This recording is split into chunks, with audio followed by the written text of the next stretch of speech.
Hello and welcome everybody. I'm excited. I'm happy for this race. It's gonna be the final round of the Constructors Championship tonight. It's gonna be a fantastic race. I hope it's out there in Belgium on the Spa Grand Prix final round number 6, and it's an exciting one. I hope you're gonna be joining me out there on track tonight. My name's Niklas Kraus, and joining me in the broadcast booth for the first time from Canada, the international experience is going to be Matt Higgs for you. Hello everyone, how are you tonight? I'm doing just fantastic. It's a wonderful evening, lots of sunshine this week. I'm not sure how the weather is where you are located right now. It's currently 24 degrees Celsius and sunny. That's perfect. I mean, right now out on track there, it's a little bit cold. It's fresh and well, you could see spring-like experience out there for the drivers. About 11 minutes still in free practice. So in terms of the foggy? No, not really. It's just like cloudy. It's not too bad in terms of the weather that they're usually seeing around Spa. So drivers will be happy, and most importantly, the McLaren team. So in case you haven't followed us too much with the Constructors Championship, there's a little special something for everybody, because the team chiefs have decided on a track where they want double points and double penalties. Since this is the final round, most of the championship teams have already gotten their double points. It's going to be McLaren's turn tonight. So if you were in that sort of position, would you be looking forward to this? Do you like the McLaren around here, around Spa? I've driven it a few times. I do like the McLaren. It's a strong car for this track, although not as good as the Aston in terms of this other race I watched, but McLaren is a very solid car choice. Yeah, absolutely agree with you on that. It's spot on. The Aston Martin is definitely going to be one of the front runners. In terms of the championship, that team, however, isn't seeing the brightest of times. They're currently sitting in the 5th position. So let's perhaps use this opportunity and jump right on over here into this wonderful view. There we go. So that's the Constructors Championship table for you. Leading the GT3 standings right now is James Lacey with a whopping 1,103 points in front of Godzilla. They have been exchanging last time around. It was Monza where they saw one win by Lacey and one by Godzilla. So wonderful stuff by these two gentlemen. Definitely strongest out there on the grid. Radek Schiller in front of Bart Matja, who won the Monza race last time around. And Radek Schiller, you see it minus 40 points, or you did see it. That means he's going to be out for qualification. That means the leader of the GT4 will be starting way back in the pack, because they got too many penalty points. Alistair Clinch dropped back way with a minus 120 point penalties that he's been collecting the past couple of races. So a bit of a rough one there, especially since he was definitely helping that Aston team of his get somewhere on the table. Ah, yes, I recognize a few people in the standings. That's nice. Who have you driven with so far? Mark Elgard, A. Jeff, Christopher Streppen. Right. Who else? What's his name? Xavier Eugeni. I raced with him in another league. Same with Jeff. And a few other people as well. I raced with them in the RWB ESR joint league in Tier 1. That's nice. That's quite... And James Lacey as well. Quite fine. James Lacey certainly name to behold. How do you find yourself in terms of the pace then, if you see that you're already driving in split one? What sort of time were you hoping for in the GT3s perhaps in qualification tonight? Around Spa? Yeah. I suspect a low 218s, maybe even a 217, maybe. Right, I see. Potential. I think they definitely have some great pace. Currently the track is fast at the moment, so checking the Constructors standings, it's the final round.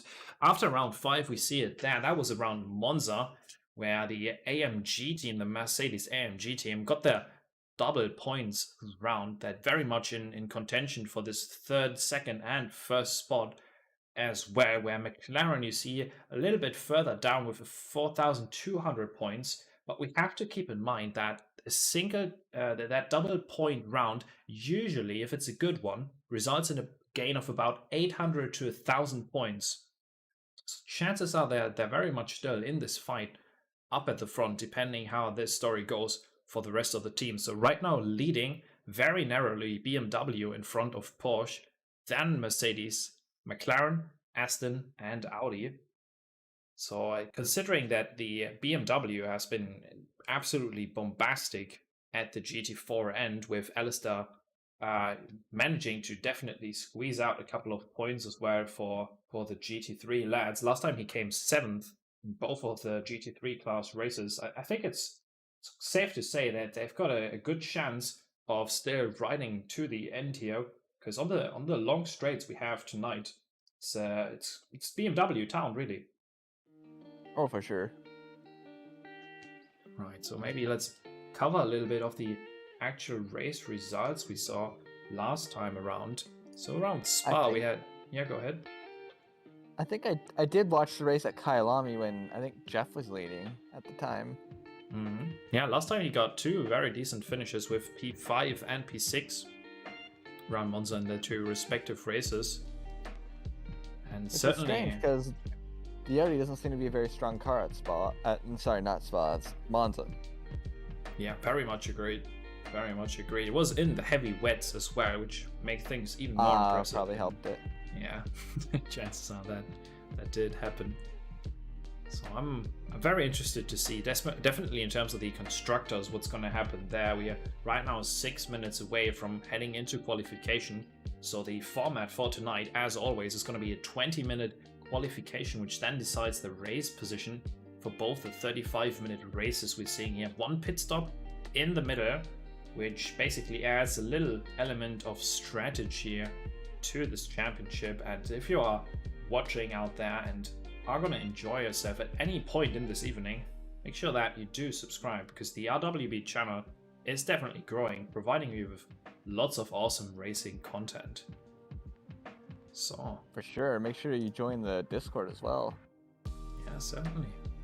So let's give you a little bit of a rundown in terms of Spa. So Spa obviously is you see it in the top left. Spa-Francorchamps is in Belgium, next to the town of Francorchamps. It's about 4.3 miles or 7 kilometers, right around that time limit. And we've heard it here before. It's 2 minutes 17, 18, 19. That's the sort of pace that we're looking for from the top end of drivers around here. And it's certainly a track where some of the cars without a setup are struggling a lot. For example, the Audi. I definitely have heard lots of cars crashing top of a Rouge and Radeon. Yeah, the Audi will do that. I raced the 2016 Audi in a 2016 series with ESR, and we did a practice race at Spa the other day, and I crashed twice at the top of a Rouge. Sorry, 3 times. That sounds dreadful, to say the least. Yeah, it does this weird thing at the top where it just wants to spin off to the right, but maybe the Evo's better. Perhaps. Well, hopefully at least. So it's certainly a very interesting challenge to get a setup to just feel right around the lap. Also make that as easy as possible on top of the hill there, because otherwise there's no reason to go fast in your qualification, no reason to really push if the chances are you're just rolling a dice, and if you're not rolling a 3 or better, you're going to be spinning around. So there's just really no point if there's so much randomness to just surviving a lap. Indeed. Hopefully we can see these guys get up safely on the first lap. Yeah, hopefully so. So in terms of your experience, we've briefly talked about Spa and such. Which sort of racing leagues, racing events and RWB are you currently part of? Where can we see you out on track, Matt? Well, I'm currently not part of anything because I have just so many commitments at the moment. Shame. very much shame. I'm just messing with you. No worries about that. Well, I think Matt just had a little bit of a moment. Might have clicked somewhere wrong, but I'm sure he'll be back with us in just one moment. So while we are waiting here, how about we treat ourselves to a bit of a lap here? Hopefully we can get on with that in just a moment here. right now, out in practice, we have the fastest car out on track, Marco Badowski, for us. Right. Oh, there he is. I thought I actually bullied you out of the room here. No, I think Discord just crashed on me. So No worries about that. So right now, in this free practice session, it's still a fast track, and the fastest car out on track at the moment with a 218.0. He's about 6/10 quicker than anyone else. The name's Marco Badowski, number 45, in that McLaren of his. That would be absolutely fantastic for them. That's if a they mega have it lap. figured out. Certainly, for fast track conditions, it's fairly cold, so the air is dense, the downforce and straight line speed is certainly there for them. So they're all slowly riling up in the pit lane. 2 minutes until we're heading to the qualifying session around here, and chances are we'll use the opportunity to have a quick chat about the rest of the races we've seen so far. And in terms of the action, it's always been there. It's had fantastic races so far in this Community 6 race series, and my personal favorite, it's a bit of a tough one. I would have to say that Monza got us some really good fights in some very challenging conditions, so that definitely has to be up there. So 1 minute 20 on and around here. Let's have a quick chat perhaps about some of the drivers. Who do you think's the guy to watch today? Yeah, fantastic question. I would say with the performance that he's currently putting up, Marco Badowski, he was pretty strong last times around as well. In Monza, he unfortunately had the first race with a P13 finish. And then on the second one, that was exactly where he finished as well. But I think that just undervalued him a little bit. So chances are he's going to be way up at the front. And James Lacey, certainly he can bring the Porsche around here quite quickly. Is Lacey in the Porsche? Should be, yeah. Oh, okay. He was in the McLaren before. I'm used to seeing him in a McLaren. Yes, changed it around. And perhaps if we're looking for a little bit of action, maybe Radek Schüller, that might be an interesting car to watch too. Mostly based on the fact that he actually has the qualification ban, just as GTR Jordan. That means he's going to be starting at the back of the grid, and with the pace he's been showing all season long, I'm sure that he'll give it his all to bring it back up to the front. He may be the guy to watch with him charging through the field. Yeah, it's going to be fun to do so. I mean, right now he's leading pretty narrowly. It's 1,211 points, which is about 15 points only more than Barton Mattia in second position. So how do you get a qualifying ban? Do you just accumulate penalties? Exactly, yeah. So based on the severity of the incident, you're handed a certain amount of penalty points, which then accumulate over the course of the season. When you're past 30 penalty points, that means you're going to be missing qualification. And if you do get yourself, let me quickly have a look. I think, yeah, 50 plus penalty points, which means that you're going to be missing a whole race. Oh boy, you certainly don't want that. That'll destroy your championship hopes. Yeah, it's certainly very easy to find yourself causing multiple incidents after the first one, but this sort of rule basically forces you to keep it together, because otherwise you're not only ruining your chances on that race, but moving on throughout the rest of it, as you said there exactly. Right. Who's leading in GT4 at the moment? That is going to be Radek Schüller in P1 for the GT4s, then Barton Mattia, Jakob Tarantino, and Emil Sjöblom. We can actually bring the graphic up again if you have a quick look around here. Who do you think's the guy to watch in GT4? Did you say Schüller?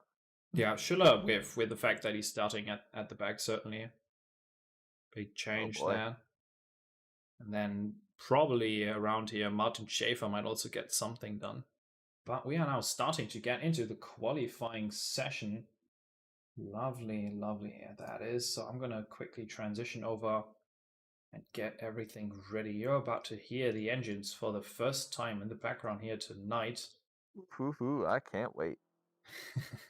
So out there in the format, that means the GT3s will be starting out first here on the track.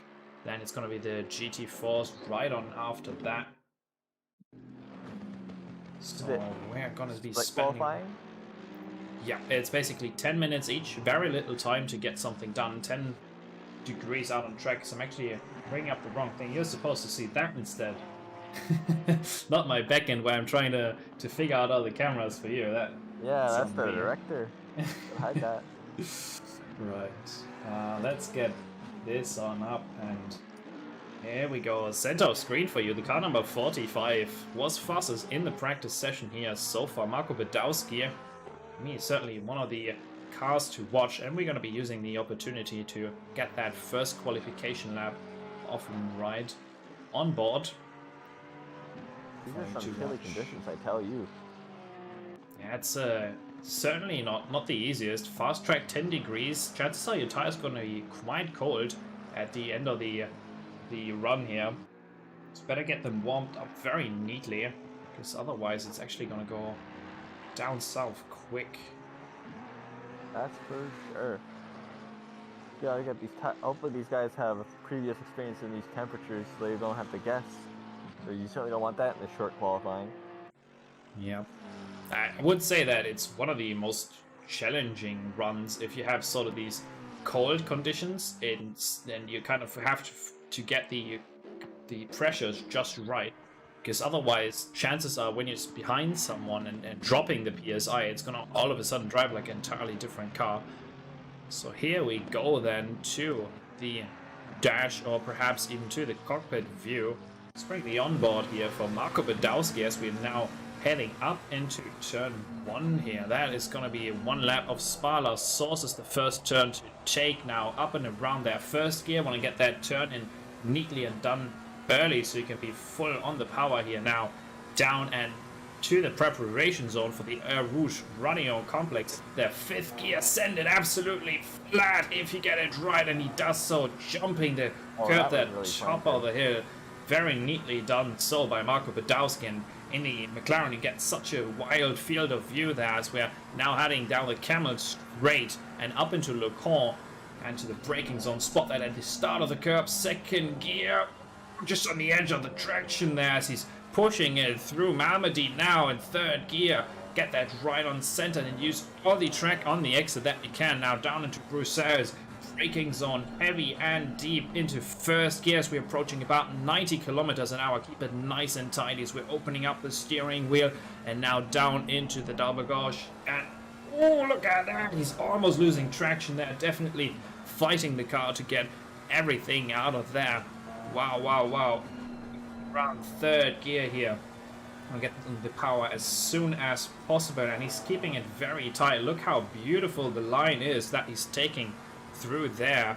Now up into what should be turn 12 here, and right on around. Want to get a nice line here on the exit. Definitely slippery.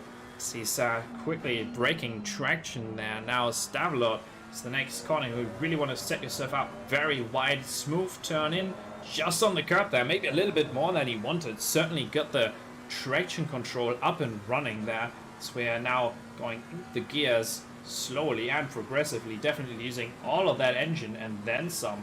Right on around Blanchimont, get that car turned in. It's actually not flat in the GT4, so you do have to watch out for that. Now into the heavy braking zone to the outside and right around the bus stop here. And once he's got that figured out, it's going to be the first time for him. Let's bring up the overlay as you see him come across the line. 2:18.3 is going to be the time to beat here tonight. Demis Lacey then following him as he's going around into turn 1 once again. Aaron Airy, they're actually taking the 2nd spot here. Let's see what cars can do when they're coming across the line here. Kasper Nielsen about to set the first lap. Let's actually change this over to the GT3 overview. Goris went 5th fastest there. Chris Crawford Brown, actually that is, apologies, jumping to 2nd place. Nielsen unable to go below a 21 there himself. Now coming across the line, De Vries also 6th place, about 3 seconds off the pace at the moment. Donaldson finds himself in 5th for now, so we're seeing a couple more cars here. The 229 straddling it to the curbs there. A bit of a missed braking point there by Alex Weecher in the first qualification lap of his, coming across Not too shabby, but there's certainly lots of room there for him to improve. And I want to have a look here. Gianni Lenz also on a decent lap and see what the qualification effort is going to be for him. It's going to be an invalid lap there, that 23.6 of his. So up at the front here on the first run, Marco Badowski definitely pulling him. We saw it there live on board. Very clean lap to say the least.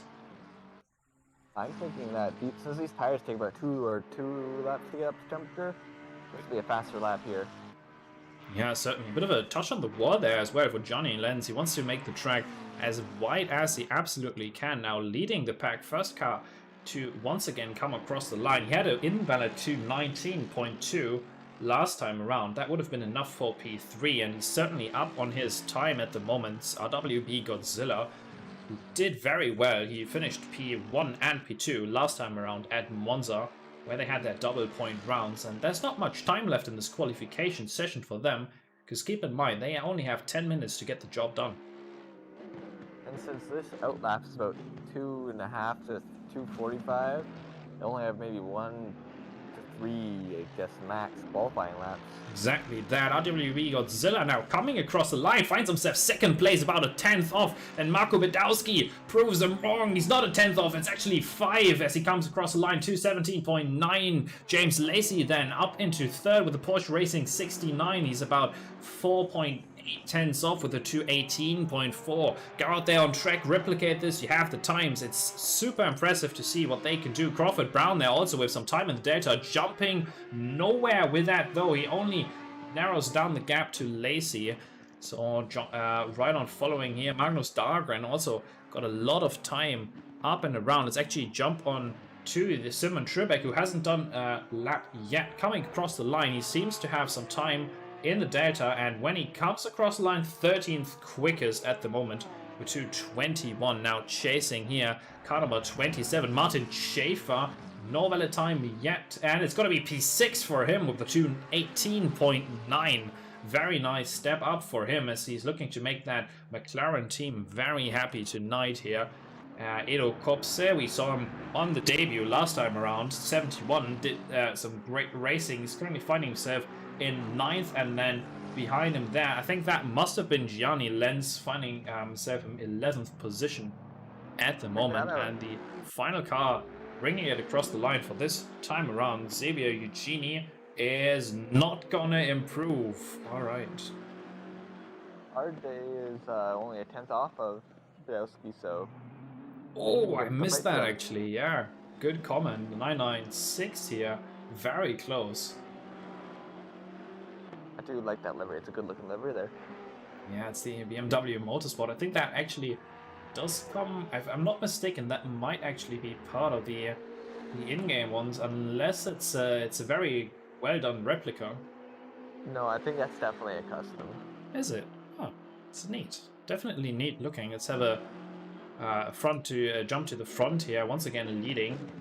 It's RWB Godzilla with a braking point absolutely spot on there. He's finding about 2/10 in just the bus stop chicane. Let's see what he gets when he comes across the line.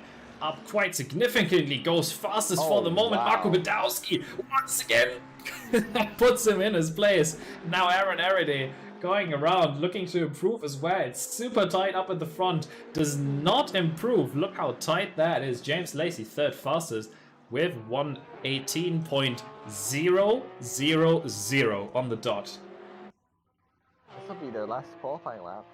Yeah, that is exactly the case. So flying laps will count here. Time is about to run out as we're having a quick look here with Alex Weech, who's about to head into this final sector. Some other cars also making some improvements, but not as significant. Already Crawford, Brown, and Schaefer, as well as Lenz, into the pits. That's going to be qualifying over for them, as now steadily the GT4s are going to be revving up the engines, getting the PSI set up, because it's going to be time for them to leave the pit lane in just a hot moment. Right on then, Alex. Mid-pack. Yeah, Alex Weech coming across the line with an improvement, but it's not enough to gain a position as he actually decides to completely off that final qualifying attempt of his. That's going to be all for him here. Magnus Dahlgren, and I think he might currently be on a decent lap, but it's not going to be enough for an improvement actually. It must have been invalid, but that wouldn't have changed all that much against Donaldson, who's still ahead of him in 8th.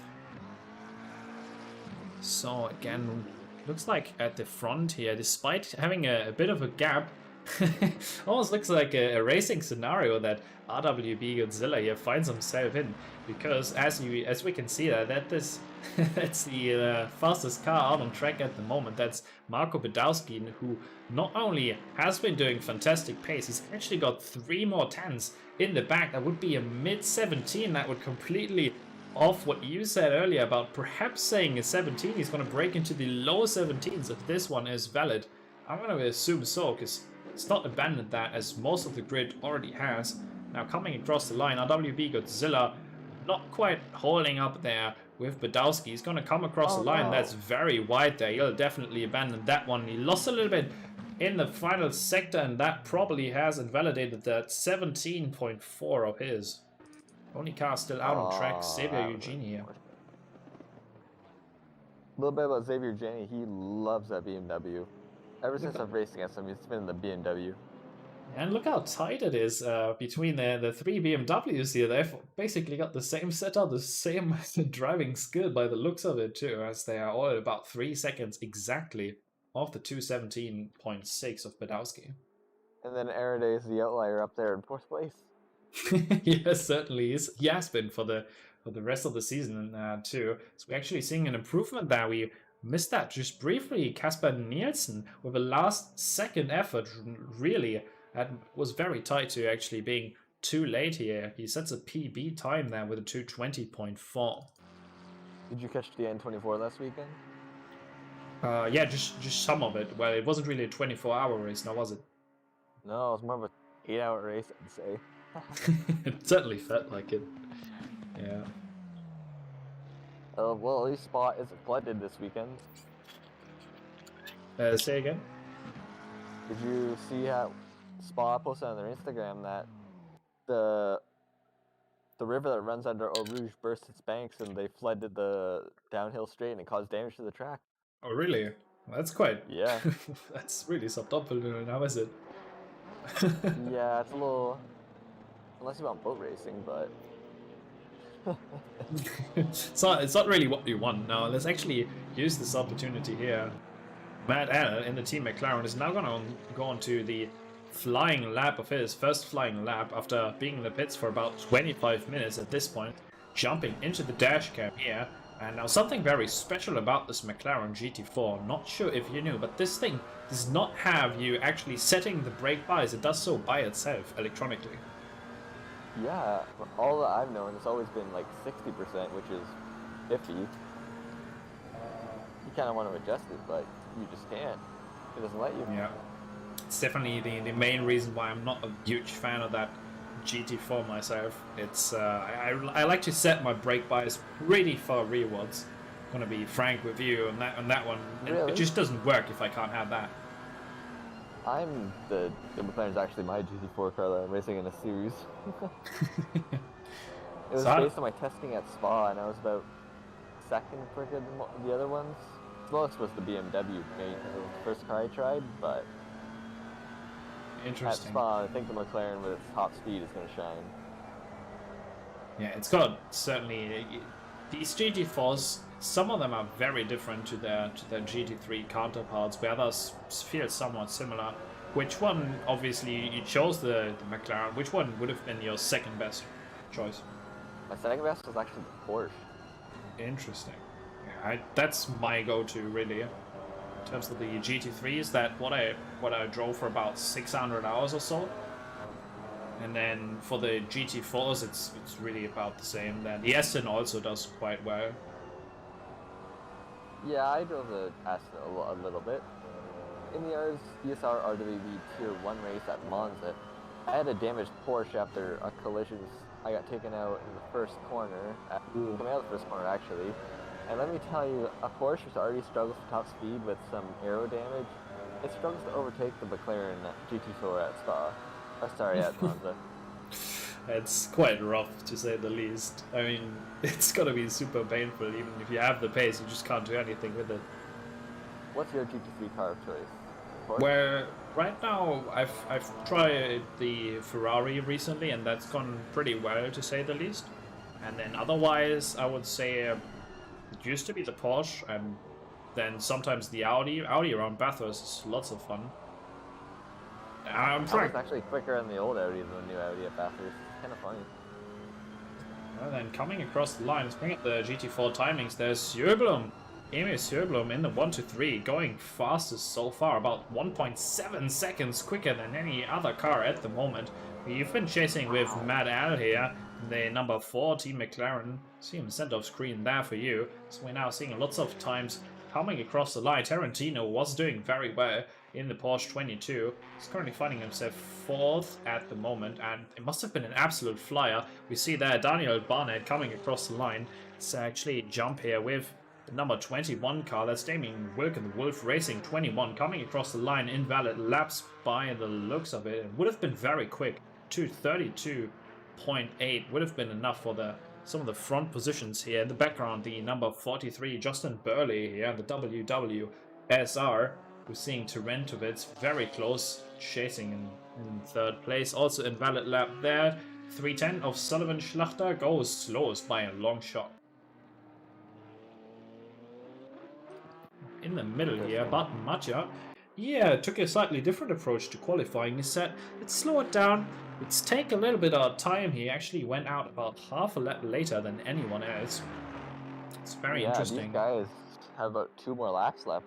Very short for them. Daniel Barnett, he's actually in the pits at the moment, so he's probably going to head it out. He was probably the reason causing the yellow flags there as well in the first sector. So now coming across the line with a big of a distance here, but Matja very well driven, 0.57 tenths off Sjöblom there. It's 2nd place for him at the moment. Schul's going to certainly have his hands full overtaking from the back, for sure. Oh yeah, I'm wondering what sort of pace he's going to be able to do right around here. Lots of cars with some improvements in the back to be imagined. So, for example, Peter Varga here, as well as Kevin Shepard, they're currently sitting a bit of a middle of the pack. I'm curious to see if they can bring that across the line, because that certainly is something very difficult in Spa with the length of the track in itself. Emil Sjöblom coming across the line.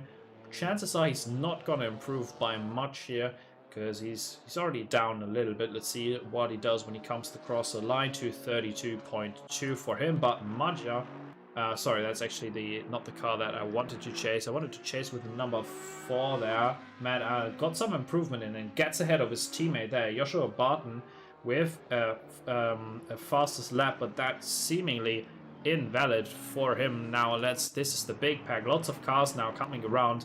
Seb Trenkovitz here might improve and get himself up and around there. Not that time around. 2:33.0 is the time that he's got, and I want to check in here. Well, Kevin Shepard here has got to find lots of time, and let's see where he jumps up and ahead. Leapfrogs into 6th place ahead of Tarantino.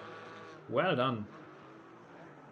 I have to say, it's a good thing that ACC doesn't invalidate your laps if you slow down for a yellow flag. Yeah. Quite important. So, let's see, it didn't get a valid lap last time around. The number 43 here, piloted by Justin Burley, coming across the line now. Let's see where he slots in to qualification. Coming across the line is about 8 seconds off. Not the lap that he was looking for at all. Number 310 here, Sullivan Schlachter, also already heading to the pit lane. It's quite surprising that he actually isn't going to go for a second qualification effort. However, Daniel Barnett is still out there. He was back in the pits already now, probably with the lowest amount of fuel you're ever going to see in a car at all. He's going to be attempting to get himself a nice improvement here. P2 right now in class, but Madja, he's going to come across the line, and he's got lots of potential. Let's see if he can get himself up in front. No, he cannot. The 31.5 that he drove was invalid, unfortunately for him.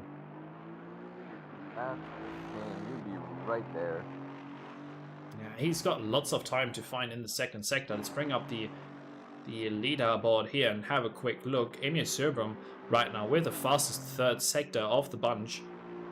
but Mattia fastest second sector, where Craig Gilbert would quite significantly down, actually, right now, about 4 seconds off the pace. It's seemingly the fastest car in sector number 1. It's doing something right there. I don't know if you know, but the GT4 cars are required to have their stock gearboxes, so the McLaren has 7 gears, although you don't rarely ever touch 6, even. Huh. It's very interesting, actually. I think the Audi has like 7 as well, so those are pretty basically redundant gears. Yeah, you do see that sometimes that these cars are coming across the lines, so now just quickly following up here with the improvements in the RWB. Wait, hold on. Did you just got moved out of the way? Gilbert Wood with this 230.9. Ooh, hold on now there. That's correct, Gilbert Wood moving up in front for the GT4s, just very, very narrowly ahead of an improving Jacob Tarantino there. Wow, coming across the line. That was a big step up. Kevin Shepard here as well, looking to jump the timetables, cannot do so on an invalid lap, and that's going to be the end of qualification for him there. Sjöblom is now actually finding himself in the 3rd spot of the row. But Mattia also still on lap, very much so. So we're now sorting things out. Looks like Damien Wilk and Tinoy Jonan got some knife improvement there last minute for the Porsche squad. That's definitely an off-track there. Yeah.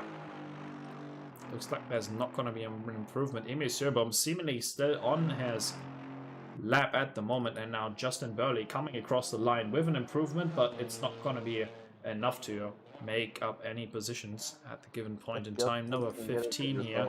It's actually Daniel Barnett. It's in the lead 15 car, and he's got to only find so little time, but he cannot manage to do so. He's got to stay 10th fastest so far, and the only car really out on the grid are going to be the Bart Mattia number 55 Mercedes AMG, as well as we used to be leading here and now looking to make that happen again, as he's currently up 7/10s. Emil Sjöblom would be able to jump to the front with that, as he's very, very liberal with the track limits on the exit there. Looks like the lap, however, still is valid, and he's lost a little bit of time. I think he about lost a 10th on that corner alone. Yeah, certainly did so. And by the looks of it, he's going to be struggling to bring that across the line. Again, very wide there. It's the only car still out on the track. It's literally just him versus the track at Spa here, as he's looking to come across the line with some nice delta in the back. And let's see where he goes. Emil Sjöblom then jumping to the top of the timing sheets, beating Gilbert Wood in the last second effort. That was only like by a 10th. That was really close.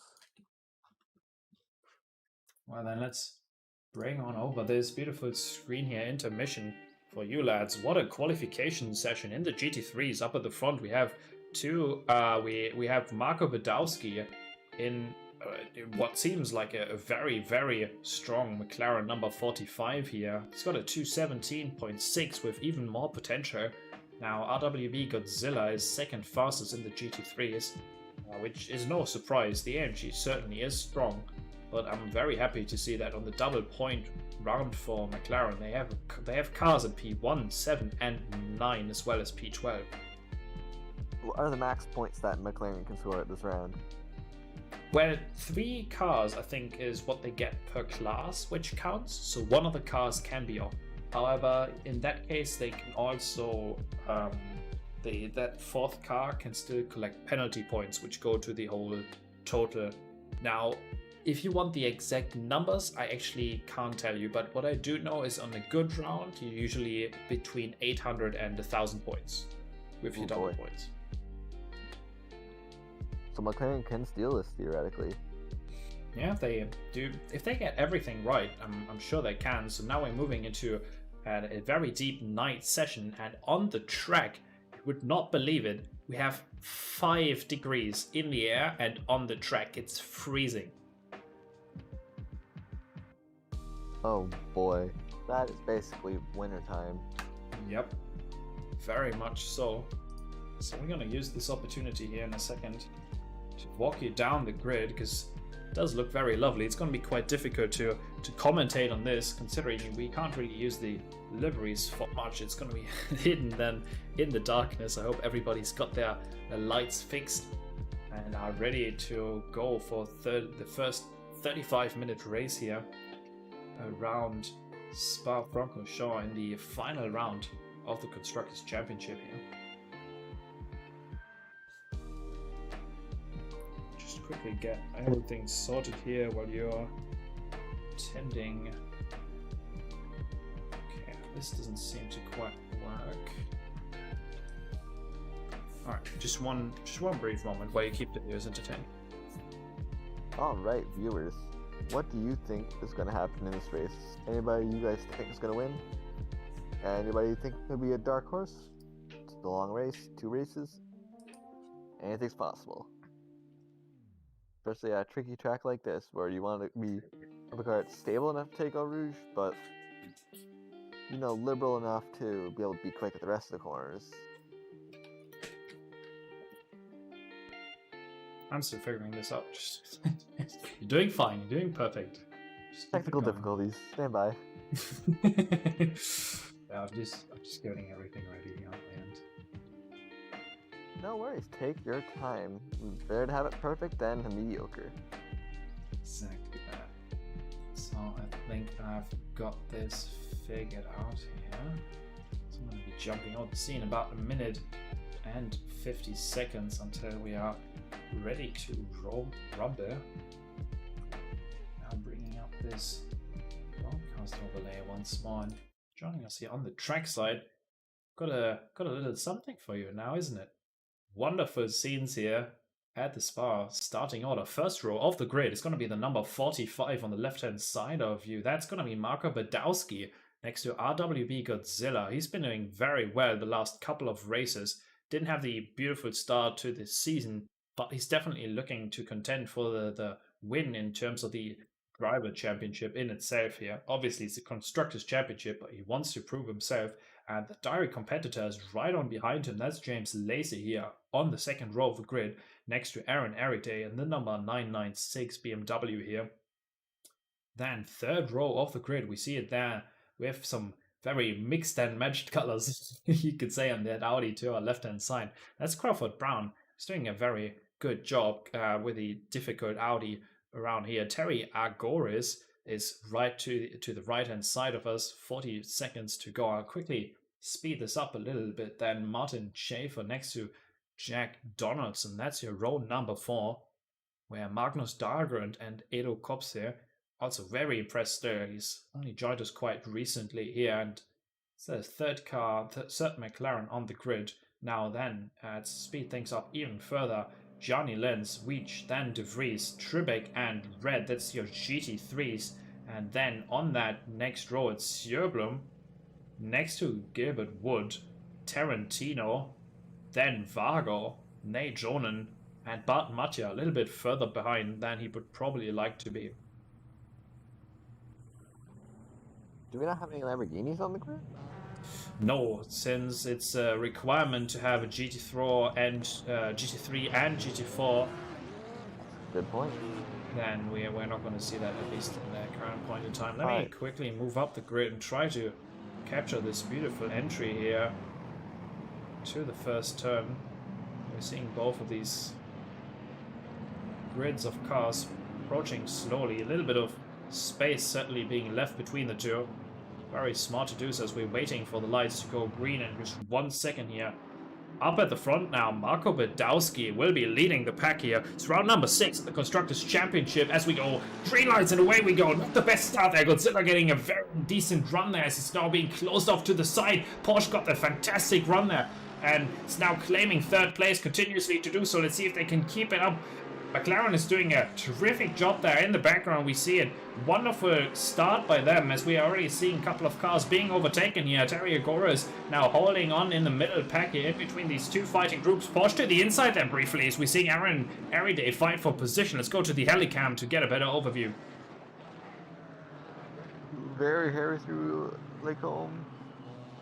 It's all very tight here. Not too many moves. It looks like it stayed mostly single file in the first race. And we have said it last time around that usually when we see, oh, 3 wide there, Aaron Aridays is going to the outside, losing 4th place. Now to Crawford Brown, he uses this opportunity immediately. And he's not going to have much chance fighting back because the next party of this section is very much single file. We're seeing some close fighting in the background here as well. There was Edo Kopsi, who I think got a move done on one of the McLarens, getting in that sweet spot there. 10th place at the moment as we've now sieging through here. RWB Godzilla very much in the fight here with James Lacey. He wants to bring on the championship. Lead us now around the outside then for a brief moment. He thought of it but didn't go that time around.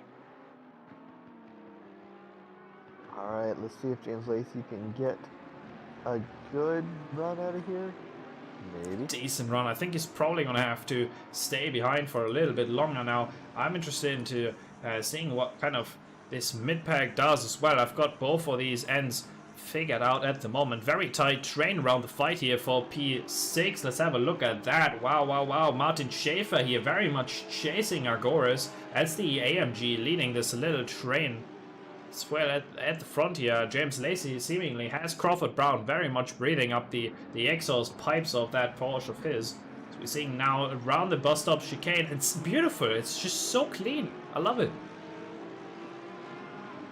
Alright, let's see if he's very, very close to him, so never know. Side by side, by the looks of it, to the inside then. Sassy's Kopse has to be very defensive to hold on to that position. Same story up at the front here. RWB Godzilla don't want to miss if something happens here. Upper Rouge, very difficult. Looks like the Audi can manage that time as he goes very far to the inside. That might be a track cut. So they're now chasing each other side by side here. Looks like the engine power might prevail. Let's go back and to the track side as we're seeing a 3 wide there for a brief moment with the Audi up and around. He's gonna look to the inside here. Let's see what happens. Oh, very deep braking there. Now up and around the outside. James Lacey's looking to get it done. Here's the inside for the next one. That is the move. Wow. Wow, wow, wow. Audi now as well. Yeah, go ahead. Now here comes the Audi on the inside of Godzilla. Can he hang around? Oh, he hung around the outside. Oh, wow. Yeah, you absolutely got him. They made it look easy there, like like that is his bread and butter move every day. It's not as easy as it looks, as Godzilla finds himself now 2 positions away from his championship rival. We're looking a bit further down this very tight pack. Don't think we've seen much action here, but by the looks of it, Sjogrom still leading GT4s as well in front of Gilbert Wood, where Jordan and Tarantino, if I recall correctly, might have changed positions here. Not too much trouble here up at the front, and the only car that's definitely been gaining here, Don Jordan here. Let me have a look. Wait, where's Don John? I think he might have retired. 999 car. No, that's actually him starting from the back there. That's the reason he's now only cruising through the GT3 field. That's on me, that one. Oh, now here in the background, side by side, Johnny Lenz. As he once again tries to go past there. And I think that might have been the move from Kasper Nielsen. Yeah, looks like it. Kasper Nielsen then going past. Wonderful stuff here. Jack Donaldson also a bit of a moment here as he's looking to go around Dahlgren now. 8th place is where he is at the moment, and looks of it, he's gonna hold on to that as we're now seeing a very tight train here. So up at the front, let's go down the order. Marco Badowski's well ahead and gone. He's already got a 5-second gap to James Lacey. Let's bring up the timetables for you. Now, 2nd place, we talked about it. James Lacey got the move done around the Camel Straight last time around. The absolutely freezing weather around here at Spa. Then 3rd place, chasing Crawford Brown in the CBR 39. Very close behind him is RWB Godzilla, who started in 2nd, but lost all that progress at the moment. Ariday is dropping back after a bit of a moment he had. We can technically have another look at that one. Terry Agoras, same story there. It's already falling back quite significantly. That's actually the other BMW here. So Terry Agoras, Aaron Ariday. That's P15. We might go back 1 minute here to have a quick look what happened. Yeah. Quick intermission. Don't have a let's hope that this is gonna come back in time. So we might see what happened to the BMW here as well. Is that in the background there, or is he in a little pack there for cars? I think it's a pack here, but chances are he might just lose it up here. To the dash and to the outside. That looks like the BMW is all the way. So that certainly does explain it. He's able to rejoin ahead, but not what he was looking for there at all. Looks like he lost it very early in Eau Rouge. Yeah. Well, perhaps he now thinks he's got it out of the way. He can focus on the rest of his race. We're jumping up to the front of the pack here. That's James Lacey sent off screen for you. He certainly got himself a nice move early in the race, and perhaps already a track warning here and there. It's going to be very interesting to see what happens in this fight for position 2. That's Crawford Brown, the number 39 Audi in the background here, who's looking to potentially make a move down the straight, because that's where the Porsche is going to be down on pace, that's for sure. For sure, it'll be a little difficult in the straights. You'll get munched on by pretty much every car. Very, very easy to just kind of stay behind and try to keep up with it in the corners, and make sure you've got yourself a decent run now up at the Arouge Radion complex. We're going for the 3rd time now in this first race here, final round of the championship, the RWB Constructors Series. Now let's see what happens as we're going to the rear wing here. And Audi certainly seems to be closing, but not as much as he would probably like. If he doesn't get it until here, chances are it's not going to happen in the second sector either. Dropping right on around Jack Donaldson here. KB and M. So he's now being side by side with the McLaren of Dauger, and they're making contact, and that is very unfortunate to say the least. That was quite avoidable, I would say, not really being given room by either of the driver there as they're making contact. It's quite early in the race. The stream has paused. It'll probably reset in a minute. Stream has paused, you're saying? Just watching the... Alright, never mind. I just exit and come back in. Alright.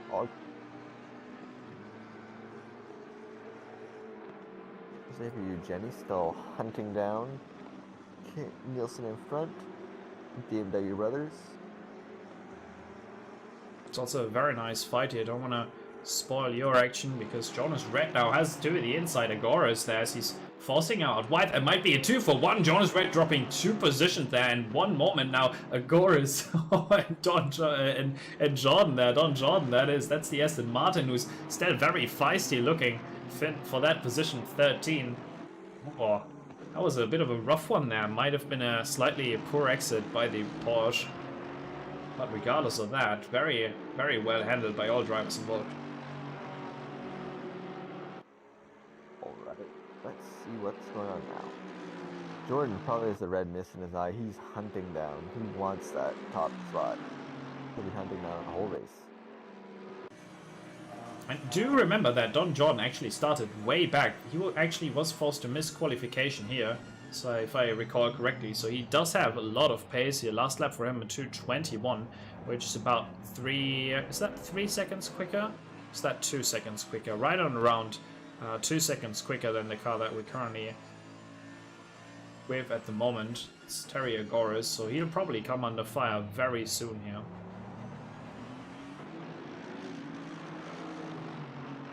Xavier Eugenia and Simon Trivik as well, 42 and 81, are having a little bit of a go at each other at the moment. We'll tune to them in just 1 second. Up the straight, let's see. AMG seems not sticking at all. Oh, Terry Agoras big into the wall. He sends it up and around. He completely lost control there, and that's probably going to be a race retirement for the number 90 Mad Panda Motorsport. That's a shame. Very easy to lose it though. Yeah, and we saw it there live center of screen for you, how easy that was to lose. Hot damn. It's already traffic here. Stable. Yeah, right away, that seemed very... Not much he could do there, really.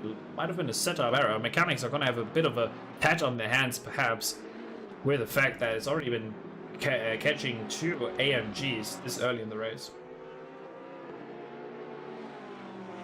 And another BMW as well. Yeah, BMW too. It looks like that was Aaron Ariday, who's currently in 14th position for you at the moment. So he's got certainly a good amount of pace, but if it is enough to kind of come back to that early race era, it's a 35 minute sprint race. You have 2 opportunities tonight to prove yourself, but that first one is certainly going to be tainted by the early race incident. Oh, for sure. You know, whether you like it or not, it'll be in your brain. You'll be thinking about that every single time you go up from now on.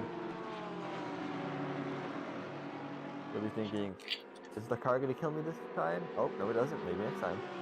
Yeah, jumping on with some GT4 action here in the middle. Let me actually bring this on up. Peter Varga here. It's right on around Nate Jonan, Tyrone Nate Jonan, as well as Daniel Barnett there. That's the GT4 Audi you're seeing in the back of the picture. It's all a little bit tight to me. I think the TV1 camera doesn't really do the job for me. And the TV2 camera really feels like a static helicam, so I'm not too pleased with the camera selection around here at Spa, I'm not gonna lie to you. At least we don't have the Monaco TV directors. You would wish so. So let's have a quick look up at the front. Also, Edo Kopse, Jack Donaldson and Johnny Lenz still very much in a fight. I just want to have a quick look here. Simon Tribeck is in the pit lane already with an early pit stop. Chances are that might be unscheduled, but we'll find out more when we get there. It looks like the GT4 is mostly spread out, not too much action there up at the front. We're seeing a bit of a mistake by Marco Badowski. He certainly lost some time and might now come under fire as we're seeing some more. I think that might have been Barnett there in the background off. So we're seeing a side-by-side for the lead of the race here. Marco Badowski in the Team McLaren lost about 3 seconds on this lap and is now being caught with his pants down by Lacey and Brown. Hey, you see that? Yeah, it's a little bit of a rhyme, huh? Yeah, I'm temporarily disconnected. Sorry? It just says, Discord says I've been disconnected, just sit tight, we're patching you back in, so I cannot see what's going on. That's alright. I'll be covering the action for you. There's a little bit of a tap there. Going through traffic already. We are seeing James Lacey going past Schiller and Consorts. So you got a little bit of a tap in the rear there. Let's go to the onboard here, the dash cam for Crawford Brown, who's chasing now for second position in the race. Very wide there. He's probably going to have to lift to avoid being given a cut now. Up and around. He's going to try it maybe around the outside. Let's see. Both of them spotting the braking points, and not much going to happen here. But the fight is very much on. And that's probably going to benefit Badowski for sure, who's currently running away with the fastest lap of the race. Currently in the hands of James Lacey. But I'm not sure if they've all given their full potential so far. So RWB Godzilla here as well through the traffic. Have a quick look at that as we're seeing a very unfortunate start of the race so far. It's 4th place. It's no spin, that's good, but it's certainly not where Godzilla wanted to be. No, and he's catching GT4 traffic, so hopefully they won't hold him out too much. Yeah, that's around Schiller that he's going at the moment. Schiller, for your information, still it's gaining certainly in terms of the positions in the GT4 field, but he's got a long way to go for both of these races. Now in the fight here for position 3 in class, it's going to be Tarantino as well as... let me have a quick look. That's going to be Tarantino, then Mattia and Gilbert Wood, I think. Let's have a quick look at that. So I'm trying to find them where they are on track, but Mattia, Jacob, Tarantino, there we go. That's this group here. That's the leading GT4 cars at the moment. Alright. Who started last? Let's see. Sorry, quick intervention. I think, is that GT4 battle? Yes, they were side by side there, Thomas Bobia. But yeah, go ahead. We were just talking about Shula, right? Yes, so Schiller was starting at the very back of the grid and is now slowly climbing up. Let's see. Do you have any idea of his pace? Close? Yes, so pace from Schiller. I'll hand that to you in just one moment. Trying to find him on track. Last lap it was a 2:33. He's still gaining. Currently, he doesn't have a fastest lap. Seems that he's already got some track warnings. So seeing Peter Varga now having to be very defensive here, weaving around the track and cutting that Porsche number 24 of Turinite Jonan off a little bit as we're jumping up in the brown. He's forced to go around the outside. Might now have the inside for the next one. This looks like a very, very spicy fight here. Alright, Jonan and Varga in a battle for that position. What impressive move so far. They're keeping it absolutely spot on.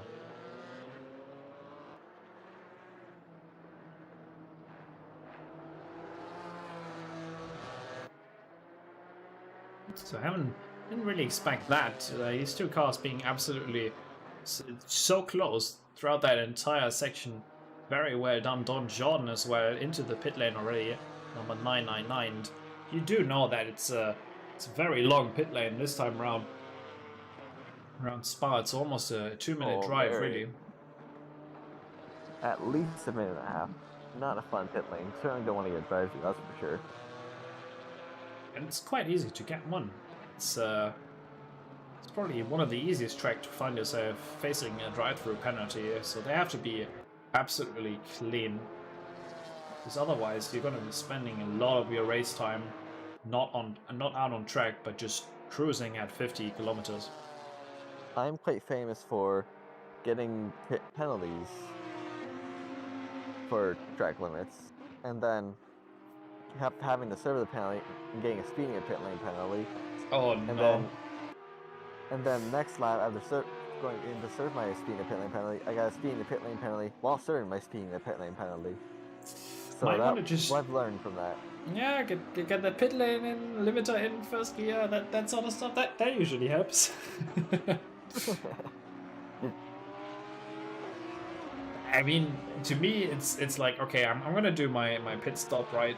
I'm gonna do that with practice, maybe once, maybe twice, depending if I've driven the track recently, getting the pit entry in. So I'm gonna be looking for a braking point, and then as soon as I'm in first gear, I'm manually gonna put on the pit limiter, hold the brakes, and then right on around 70 kilometers or so, I'm also gonna start adding the gas while I finish up my braking, as we're seeing a very feisty Crawford-looking, not Crawford-looking, very feisty-looking Crawford.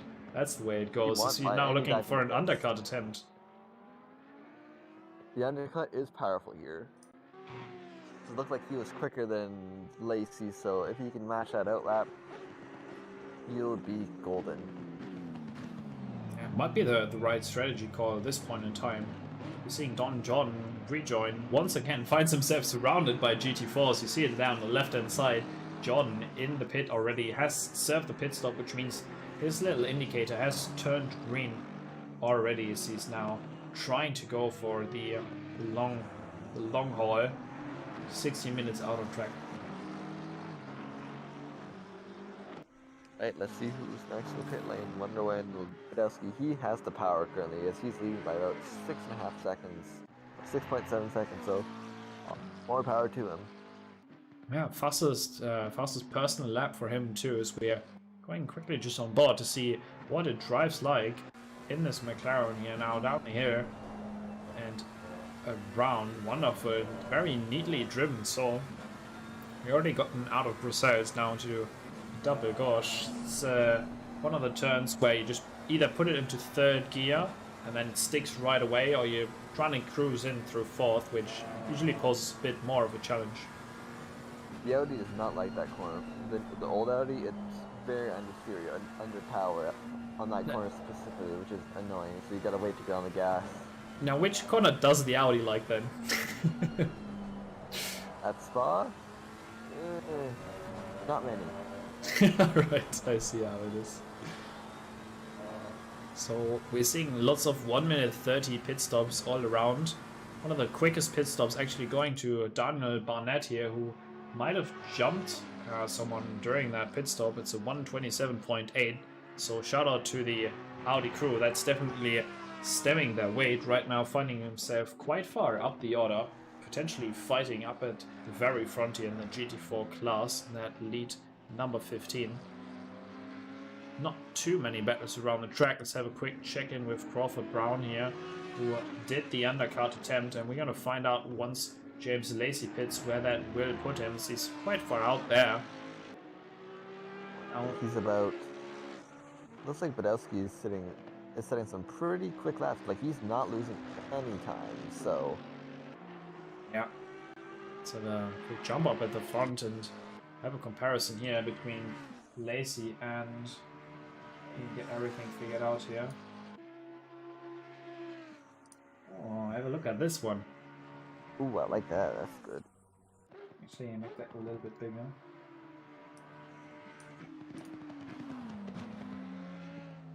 So walk us through the data. What are we seeing?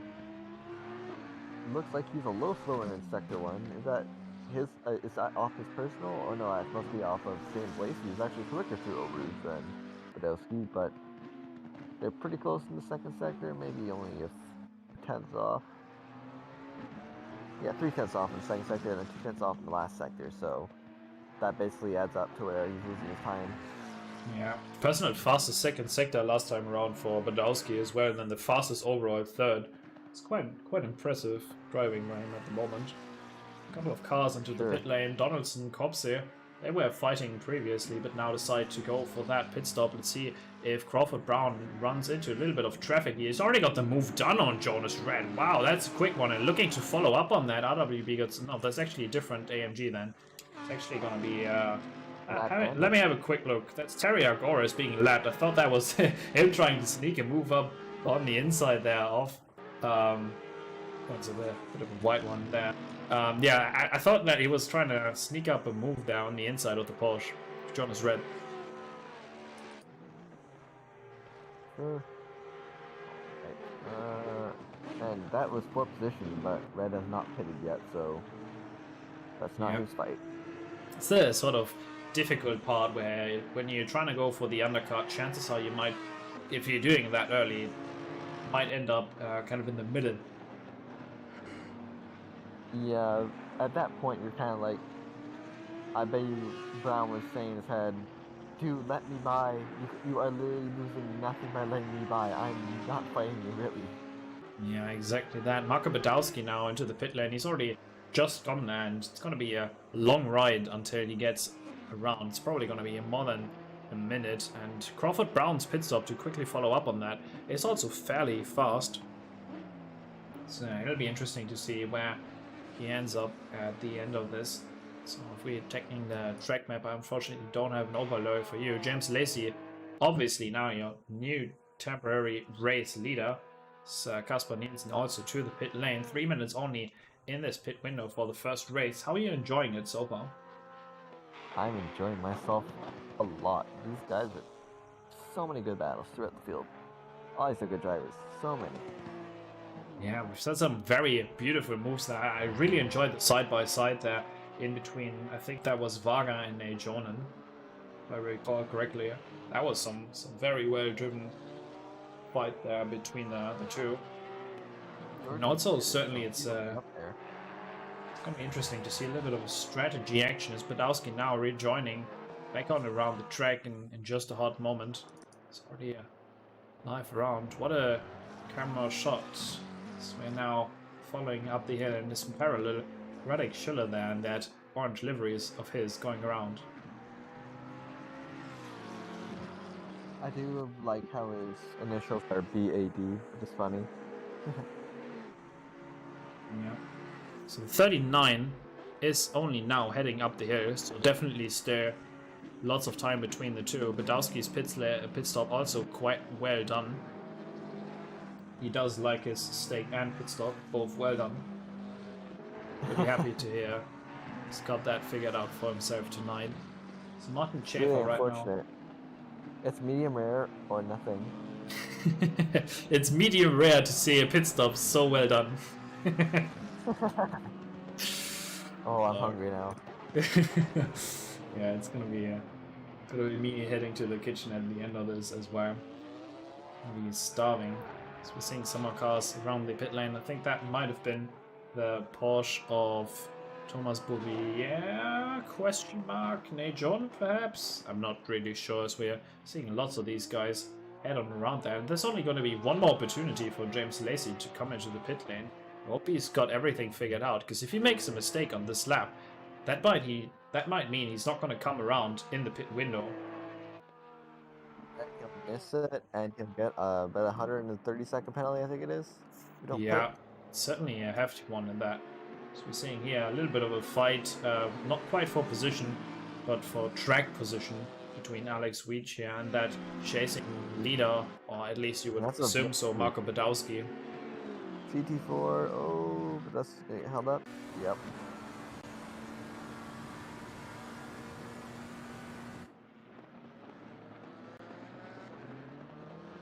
Go ahead. All right, let's see how Badowski is doing here. Lacey has not pitted yet. Yeah, Lacey, we saw him there. That was what I was mentioning. He was heading up to Eau Rouge quite late on time, and he's currently 1.7 seconds down on his fastest lap. So it's gonna be super tight to see if he can even make it in time. He's only got 50 seconds. The time is running out for Lacey to get it done and bring it back home. Let's see where he is on track right now. Only 45 seconds in the heart of that number 69 Porsche driver will be beating double pace. I hope he's got everything figured out. I wish it to him. So we're seeing now... He's playing a dangerous game, that's for sure. Certainly is. Martin Schäfer now out of the pit lane. Let's see where he ends up. Definitely round P4 for the moment here. That number 27. And look at that. Basically 2, 3, 4, 5 there for McLaren. That would be fantastic if they get that home. However, Crawford Brown now slotting in. See if the undercut, we can't quite see if the undercut is gonna work, but I have to. 5 seconds. Is Lacey gonna make it? No, he's not. No. He's gonna be running out of time. No. That means he's not gonna serve the pit stop in the pit window. That means he just has to keep on going. He's just gonna drive on until the end. He's not gonna acknowledge the pit stop at all, and that is an interesting strategy. Perhaps with the idea that that the 1 minute 30 pit stop, or the 130-second penalty he'll be receiving at the end of this race will basically pen each other out? I don't think so. It's not the right strategy, I would say. That was a miscommunication, or I would say poor judgment call. Yeah, definitely one of the two, as we're seeing lots of these GT3s now fighting their way up the order in the GT4 field. They're kind of caught in the middle, so I just really despise the camera angles. I don't want to see just the Audi. I want to see more cars than that. It's so narrow. Yeah, that's a better shot, but oh, actually side by side there for Dahlgren and Gianni Lenz. After seemingly Gianni might have made a mistake, he's going to lead his teammate by and take the position there. As, we're seeing Dahlgren in that number 89 of his take on over 8th position. Very smart idea from Lenz to let his teammate go through and not fight him too much. Playing the long game. Yeah, certainly. Good for him. Now, when you have a look at that down the order, we see it there in the background. Radek Schiller is very much fighting side by side here with the Audi of Barnett there. He's just taking the inside. It looks like he's got the move done. That's for what essentially is P4 in class right now. As he's braking quite deep there. Got the job done. And he's moved up so far already. If we're putting up the GT4 timings here, Radek Schiller finds himself now in 5th place after starting last. Oh, Marcia hasn't pitted. Oh no. Yeah, Marcia going for the same sort of, well, not sure if we should really call it a strategy, but he's certainly going for something, but that is not the pit lane. That's a really interesting choice. Can only hurt him. Chances are he just thought he's going to make it around one more time before he's running out of time. Quick follow-up here with the fight on Kaspar Nielsen and Kopse. It was fairly tight between the two. I have to use TV2 camera because I'm really not getting much into the view with a TV1. So currently following Kaspar Nielsen here in this fight for the top 10 spot. It's fairly close between them, but essentially the second sector and all that traffic lying ahead. We're seeing there Gianni Lenz, that's the McLaren, the very recognizable orange livery. So they're now trying to get past some traffic. Let me actually see who that is. That should be... Alright, I can't quite see. Might be P20? 26, Sepp Turentovic. the Mercedes Racing Team 73 is now being passed the Audi to the inside. The Aston goes, not too much room given there, as he realizes what was about to happen to him in just 1 second. He opens the door. The Aston is gonna go through. I presume Seb is Polish with that last name? I would assume so. I mean, bottom right, we can sometimes see the flags of the different cars, but I wasn't paying too much attention to that. Although, what was his name? Seb's flag was white, so he must be French. That's a bit of a tricky one. Yeah, all right. I see what you did there. That's a terrible joke. I'm just gonna let you sit there for a moment in the silence. Let me marinate for a bit. I like that. It's a term I've had elsewhere recently, but not in this context, that's for sure. Gianni Lenz seemingly was either stuck in traffic or made a bit of a mistake. He lost 3 seconds on the last lap. That's put Kasper Nielsen within a 1 second time window between the two. So I quickly iterate up at the front. Actually, should we do that? Yeah, let's actually keep on board with this fight for a little bit longer now. We've got a bit of a troublesome BMW in the middle there. That's going to benefit his sister car quite significantly as he almost shoves him wide there. Kope losing about a second because of that. It's going to open up the door here. So let's go back to what I was about to do. It's run through the top 10s in both of the classes, coming across the line to 19.1. It's about a second quicker than any other car on track right now. James Lacey is flying and looking to put Godzilla to shame. He wants to seal the deal on the championship here tonight at Porsche Racing 69. That would be fantastic for him, because he would be the highest scoring driver out of the bunch if he can bring that home in the second race too. Now, chances are that's also going to be a great jump for Porsche, who isn't doing too hot, just as AMG is. So McLaren still very much in the game here, just as well as we are seeing the BMW still doing quite well in the GT4 class. We see Sjöberg up at the front.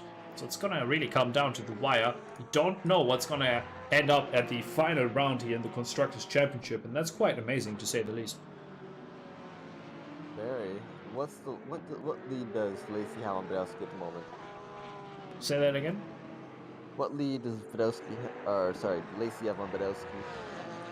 So right now, in between the two, it's about a 60-70 second gap or so, because obviously the pit stop is a minute 30. Right, yeah. Let's actually bring up the pace sheet. I'm not sure if you were referring to this as well. I was thinking of what's the gap between them, but it's a bunch. Like it's a pit stop. So yeah, then probably leading this race, unknown to all of us. He's already served the pit stop in time in position number 2. Let's bring him center of screen for you. Marko Badowski in the Team McLaren got pole and seemingly looking to finish very strong here as well. He's got the 45 under control and the track well under his belt. I might have to check in here in the fight for position number 6 just quickly, because Don John does have wait, hold on. Yeah, he's chasing right now, Donaldson. It's the fight that we're seeing center of screen here. That's number 999 and 33 here.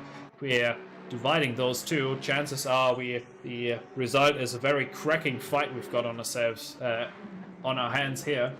To the inside he goes then, side by side for just a brief moment. See what the braking zone tells us. Not too many changes for now. He's very much on the exhaust pipe of him though.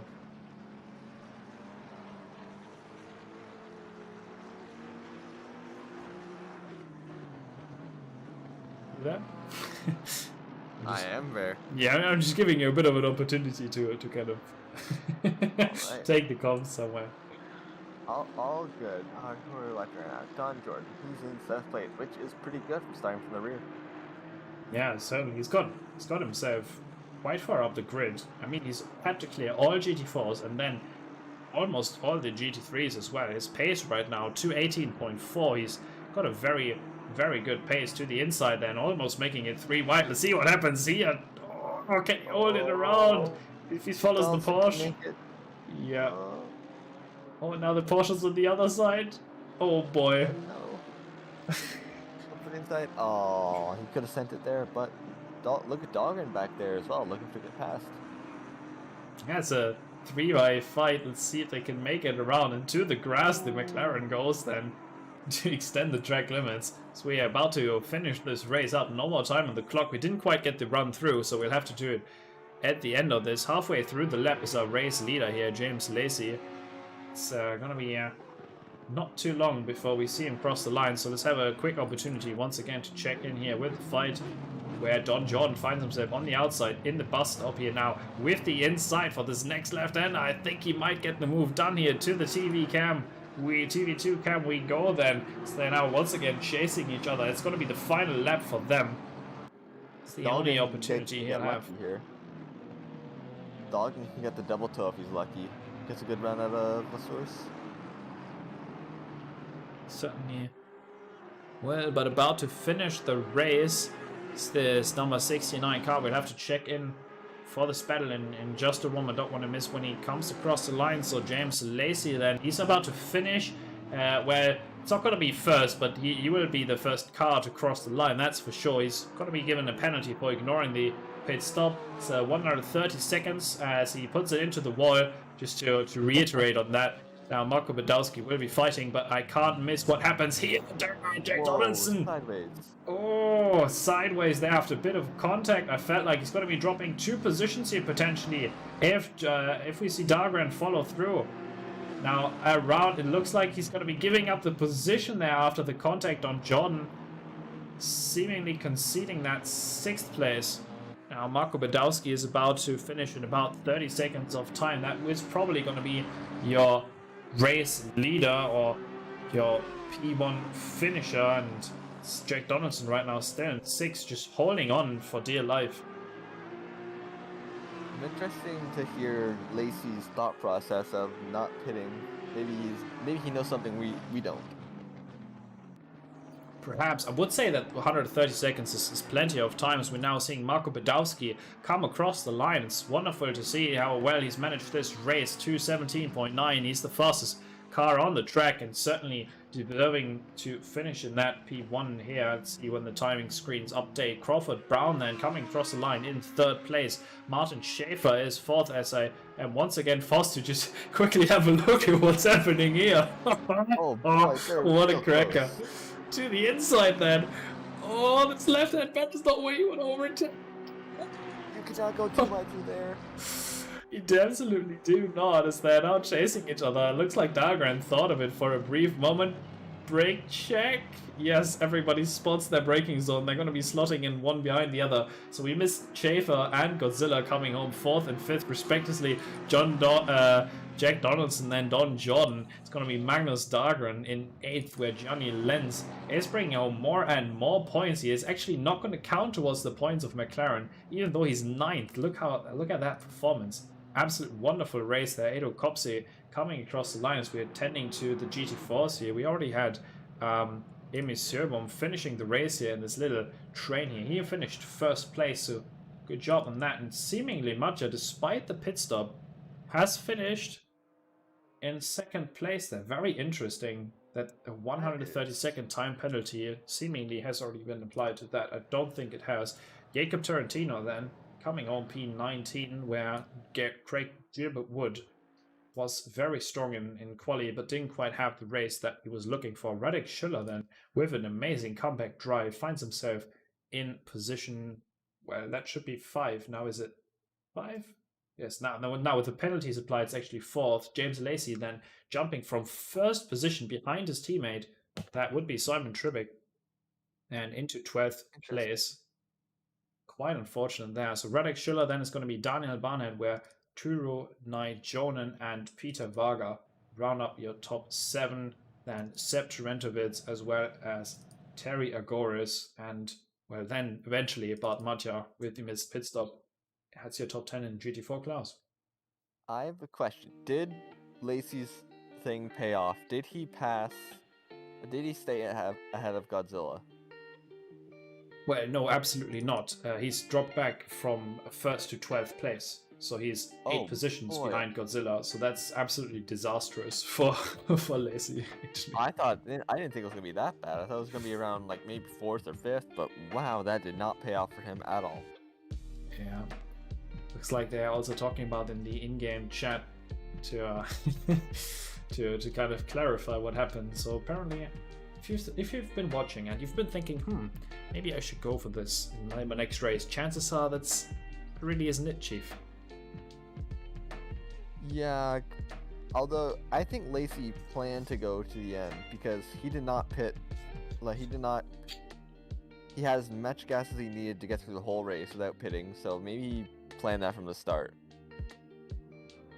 Well, I'm assuming that while he sorry, to quickly give you a bit of a clarification. I think everybody's putting enough fuel to go front to back, and the pit stop is really just you lift the car and then you go again. That's the sort of pit stop that most of these guys are doing. There's no real need to refuel. So you want to get the pit stop as short as possible. I didn't think you could do the pit stop without tire changes. Yes, you can. They just put in like 1 liter. The restriction is that you have to do a pit stop and you have to refuel at least 1 liter, which is basically what everybody does because it's the shortest way. That makes sense, because I know if pit stops require tire change, you don't lose any time fueling up, so there's no time gained by fueling to the end, so you might as well just fuel half and half or whatever. Exactly. Yeah. But not the case around here. It's basically just you put everything in, and that pit stop in the middle is just for a little bit of strategy, undercut, overcut, and then most importantly also to throw the drivers off a little bit. And we saw that definitely worked on the number 69 board here. It did work for sure, because now that you mention that, that does make a lot more sense than he just missed that. So he basically realized when he came across what would be the pit entry, the timer was already over for 5-10 seconds, so there was no reason for him wasting 1.5 minutes in the pit lane and then also get the 130-second penalty. So that's probably why he opted to just not take it at all.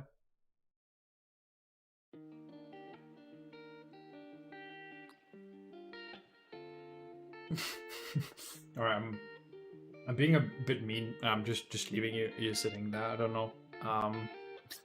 If I'm being. Is it just the positions for the next race are just as we left them, right? Where you finish in the first race is where you start in the second? No, it's actually the qualification results once more. Oh, so it's the qualifying. Yeah, so the qualification basically goes for 2 races here. Interesting. Yeah, we're gonna have another very rough race here for Don John as well as Radek Schüller. Who have been doing fantastic, but they'll have to show a repeat performance if they want to get the same amount. Right. Yep. I didn't realize that when you missed qualifying, it's both of them. That's disastrous. Mm-hmm. Well, yeah, they're basically forced to. Chances are they would love to participate in the qualifying. It's going to be a couple more minutes before we go back onto the grid for the second race here. Currently in the maximum wait time for the little practice session that allows the drivers to get themselves ready, or in this case it allows exactly Terry Argoris to get ready because everybody else is just in the pits and waiting for the next race to start. He wants a little spotlight here, so he's gonna get that number 90. Right on then. So in terms of the first race, it was 5 degrees out on track, and I'll quickly have a look in game. I'm curious as to what people set their tire pressures to, because that's basically ice conditions. Exactly. Very hard rubber. Second race is where the last one was at 1 a.m. This one is at 4 a.m. There might be a bit of a sunrise action that we'll be seeing, but don't know if that's exactly. What time of year is this set for? Because this has to be pretty late in the year. November, I'd say. Probably, yeah. I would imagine so. Chances are it's gonna be either very late or quite early in the year. I certainly know there's some. It's quite easy to induce rain at Spa, but that's probably all year round. Just like with the Nordschleife and the classic Eifelwetter. I've been seeing around there. That was disastrous at the end, 24. Yeah, it certainly was. Quick question: have you been watching F1 lately? Last race? I have any been watching chance? F1 lately. I did see Baku. Ooh, that was a good one. That was something else. I don't think we'll have as exciting a race as that for a while. Yep. Certainly. I mean, Especially the wrench of what happened to that one driver. wait, which one? We don't want to give any spoilers to people, No. do we? No, okay, let's not do that. It's with the race restart and then race restart plus lockup equals not good. when the field is already so bunched together on the track where there's hardly any overtaking. So this time Not around, only we've was got- it. Yeah. Sorry, go ahead. No, I'm good. I'm just That was looking to start- disastrous, especially on on everyone being so close. Oh, that was. Yep. And you saw the team principal just absolutely just fall apart when that happened. Yep. I love that you actually didn't specify it on the second time. You got the spoiler mindset, the anti-spoiler mindset. I love that. Wonderful. Let's then head on over to the grid again. You want to take it this time around? All right, first place we have Martin Badowski on the left, then Godzilla on the right hand side in second place, then James Lacey in a Porsche, Aaron Araday and on the right hand side in fourth place, Crawford Brown in fifth, Agoras in sixth, Martin Schaefer in seventh, sorry, what was his name? Jack Donaldson, that Donaldson. is. Yeah. Jack Donaldson. I keep saying Jake's a baseball player. Jake Donaldson. Yeah, we don't Martin know. Dahlgren. Maybe he's got two talents. Maybe. Martin Dahlgren or M. Dahlgren on there in the McLaren. There's Kops in the BMW. Nielsen. Oh, sorry, is that Nielsen there? Yeah, No, Nathan Nielsen's and W behind. is the 13. I'm just trying to adjust to your pace because we're. Alright, so That's all right. Triple 7, that's Johnny Lenz, that's for sure. Yeah, that's the lines right there. Then Xavier Jenny, Weech in the other BMW on the right hand side. De Vries in the Audi. Yeah. And then Porsche there, Trebek, and Red there in the other Porsche. And then we Yeah. start of our GT4 field. And that's your room for you. And then that 1, 2, 3, the BMW Bank, they've been baking some fantastic pace. You finished P1 in the last one quite significantly by a long shot. Then Gilbert Wood, he started second, finished fifth. Not quite the race that he was looking for in the number 8 there. Next to him, Tarantino. He's had a decent run last time around, a minute and 22 to go. He's probably thinking about what happened last race and he's looking to improve on that. And It's a good looking Porsche there. yeah, certainly. We want to have another look. We can quickly turn around. That's a nice Yeah, one. lots Nice of time. one. Ooh, look at that livery. It's got the everything in there. It's got these SRO. They got a little logo, little nudge to that. Yeah. Oh, would you look at that? Little detail.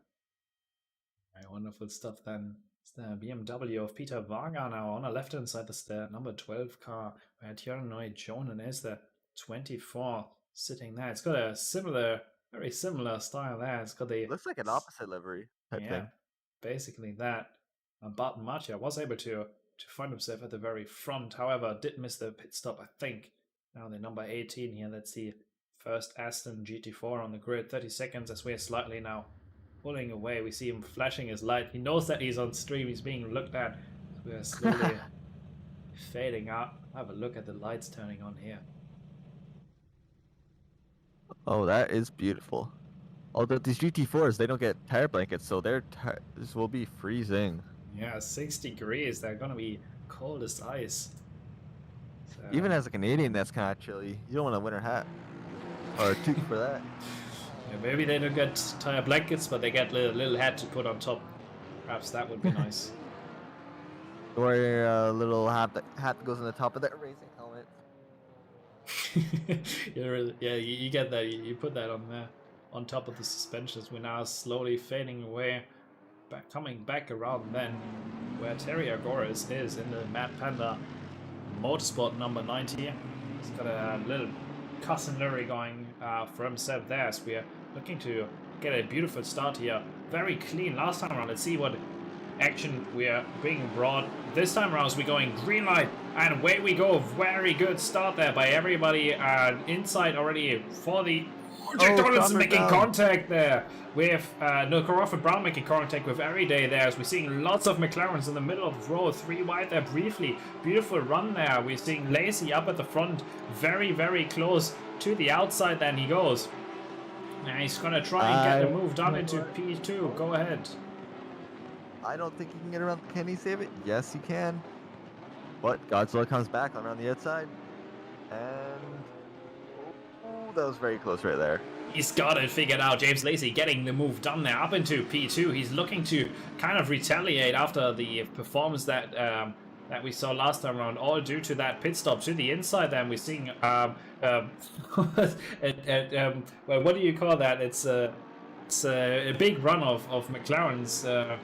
But I'm looking for animal analogies where... that's a gaggle. Yeah, it's a gaggle of McLarens. Thank you very much. That's the nature, the mother's tongue that I absolutely need on this broadcast now.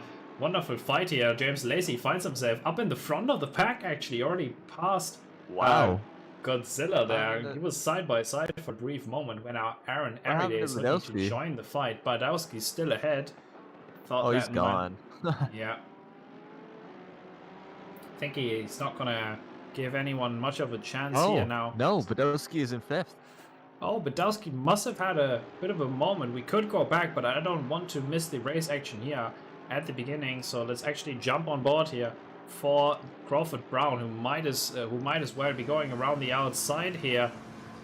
Up into the holding 5th gear, and he's going to get a nice run as we once again back into the helicam for a brief moment. He's going to be trying to send it around the outside. So far, so clean. James Lacey is leading. Now Schaefer up into the battle there as well as he's being held up on the exit. Badowski keeps it up in front and 5th for now. James Lacey is going to be celebrating. Hopefully he can get his pit stop right this time. Certainly, he's already got his mind centered around that as he's trying to put on a little bit of pace for us here. It looks like the start in the GT4 has had some mixed results. We're seeing Emil Sjörbom already well and gone, but Matthias, there's actually a car off. That seems to be a McLaren there, so I'm trying to figure out who that is. Must have already been to the pit lane. I'm trying to figure out on my deltas here. Looks like Turoni Jonan. That's number 24 car is already into the pit lane. Must have had a very rough start for him so far, but let's jump back to the action that's happening up at the front. Kaspar, Jonan and Tribeck, they're fighting. The Porsche is chasing this BMW and had a decent run there too. There's lots of fights here early in the race. We're seeing once again this fight around the P5, 6, 7 area, and you see it in the top left there. That was a side-by-side moment. Crawford Brown and Schaefer once again having a very close fight at the start of the race here. Oh no. Yeah, well, what's up? What's on your mind? He pitted. McLaren pitted. Oh. Badowski's in the pits. Badowski's in the pits, so that's Schaefer. Oh, what happened there? Jonas Red then. I think that might be wait, who is that? What is happening? I'm completely overwhelmed with what's happening around the track right now. I think he's being overtaken by some GT4s actually. Looks like the Sjörbom car there to the inside of Jonas Red. So Porsche not having great run up at the front either. And only car that's doing all too well seems to be James Lacey at the moment. Quick follow up here in this battle for position number 8, I think. Yeah, that is Jack Donaldson now chasing Schaefer. They must have made a mistake. Lost about 2 seconds. Now slots in. There's lots of action, that's for sure. It's a shame what happened to Badowski with his strong first race and then ending like this. Amsterdam to the inside, completely dove from Donaldson, taking 9th place out of his hands. That's like stealing candy from a baby. He opened the door, and that's something that Cops isn't gonna say no to at all. Oh yeah, for sure. Cops did not have to ask twice. Alright, and then they're joining this battle basically for position number 8. That's Gianni Lenz, who is up in front here, as we almost had a bit of a moment there. Crawford Brown now coming up the hill, seemingly still in control of the car. think turn 1 was a bit of a rough one, as we've already seen a couple of cars pitting. For example, Jonas Red, chances are he's just going to limp it around. So there seems to be quite significant damage to that GT3 Porsche. We've already talked about it a little bit. This car, once it does get damaged, that sort of straight line speed is just completely gone. Oh, for sure. Alright, let's see what we're looking at. Crawford Brown hunting down Agoras in 4th place there. But he is looking around behind because there's Schaefer. Yeah, Schaefer at 27 of his. Certainly looking to get something done after we have had a dropout from Badowski, who was doing fantastic so far, but he's not going to be able to provide the double points that the McLaren team needs to win this championship potentially. So this triple threat here, P6, 7 and 8 is where they're currently in. Do you know if Badowski dropped out completely or is he just in the pits? Well, by the looks of it, Badowski is currently not on the server anymore.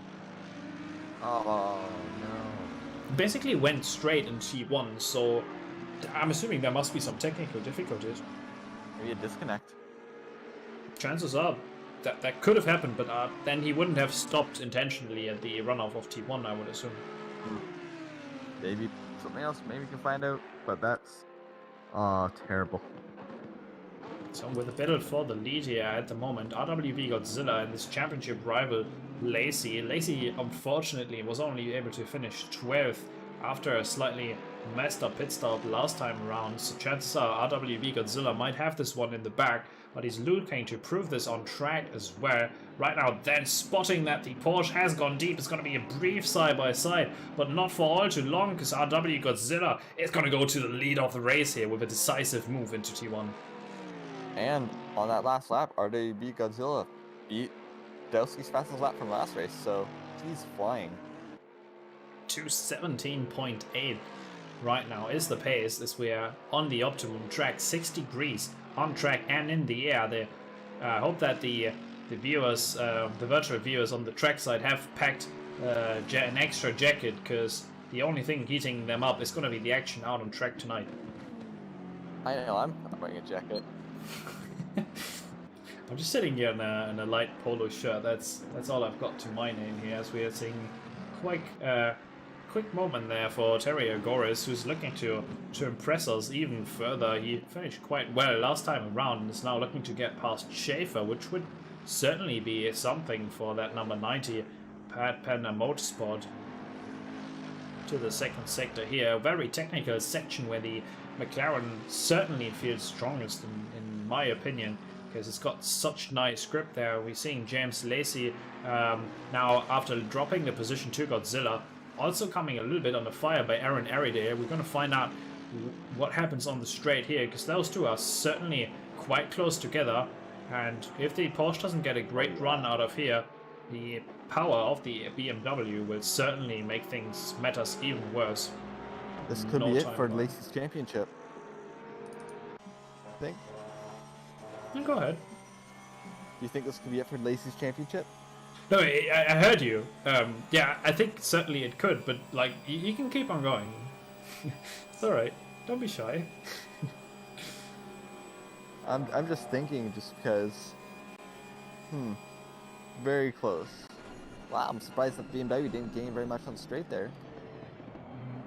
Yeah, it looks like Lacey might be running a low wing setup, but more importantly, he's trying to come back after the last time with the earliest pit stop of the bunch. He's already It's nice and early. up in the pit lane as we're seeing a bit of a moment. Looks like Schiller is already well past the entire GT4 field. Wow, look at that. He's already way up to the front of the grid. No time at all.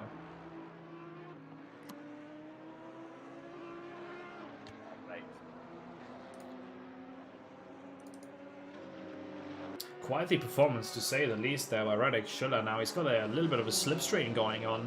It's going to be to the inside then against Matt Allen, the number 4. I'm not sure how much of a chance he's going to stand.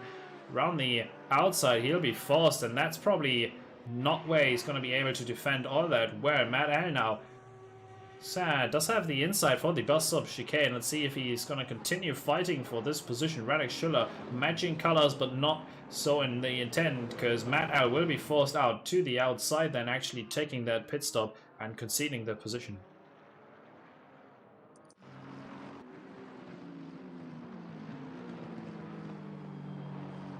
I'm assuming you're currently in a bit of a moment. So I'll continue taking this over. Johnny lands that with a bit of a mistake. Oh, he's coming so close to the wall. Just a little tap that is. It's going to cost him the position, and chances are there's some damage with that on the side. So 4:30 a.m. That's what it does to you. So we're probably going to get a little bit of a sunrise action here for you on screen as well. It's going to be very tough for him to fight back on that, because chances are when Kopse is passed, he's going to continue flying. He's definitely a man on a mission right now.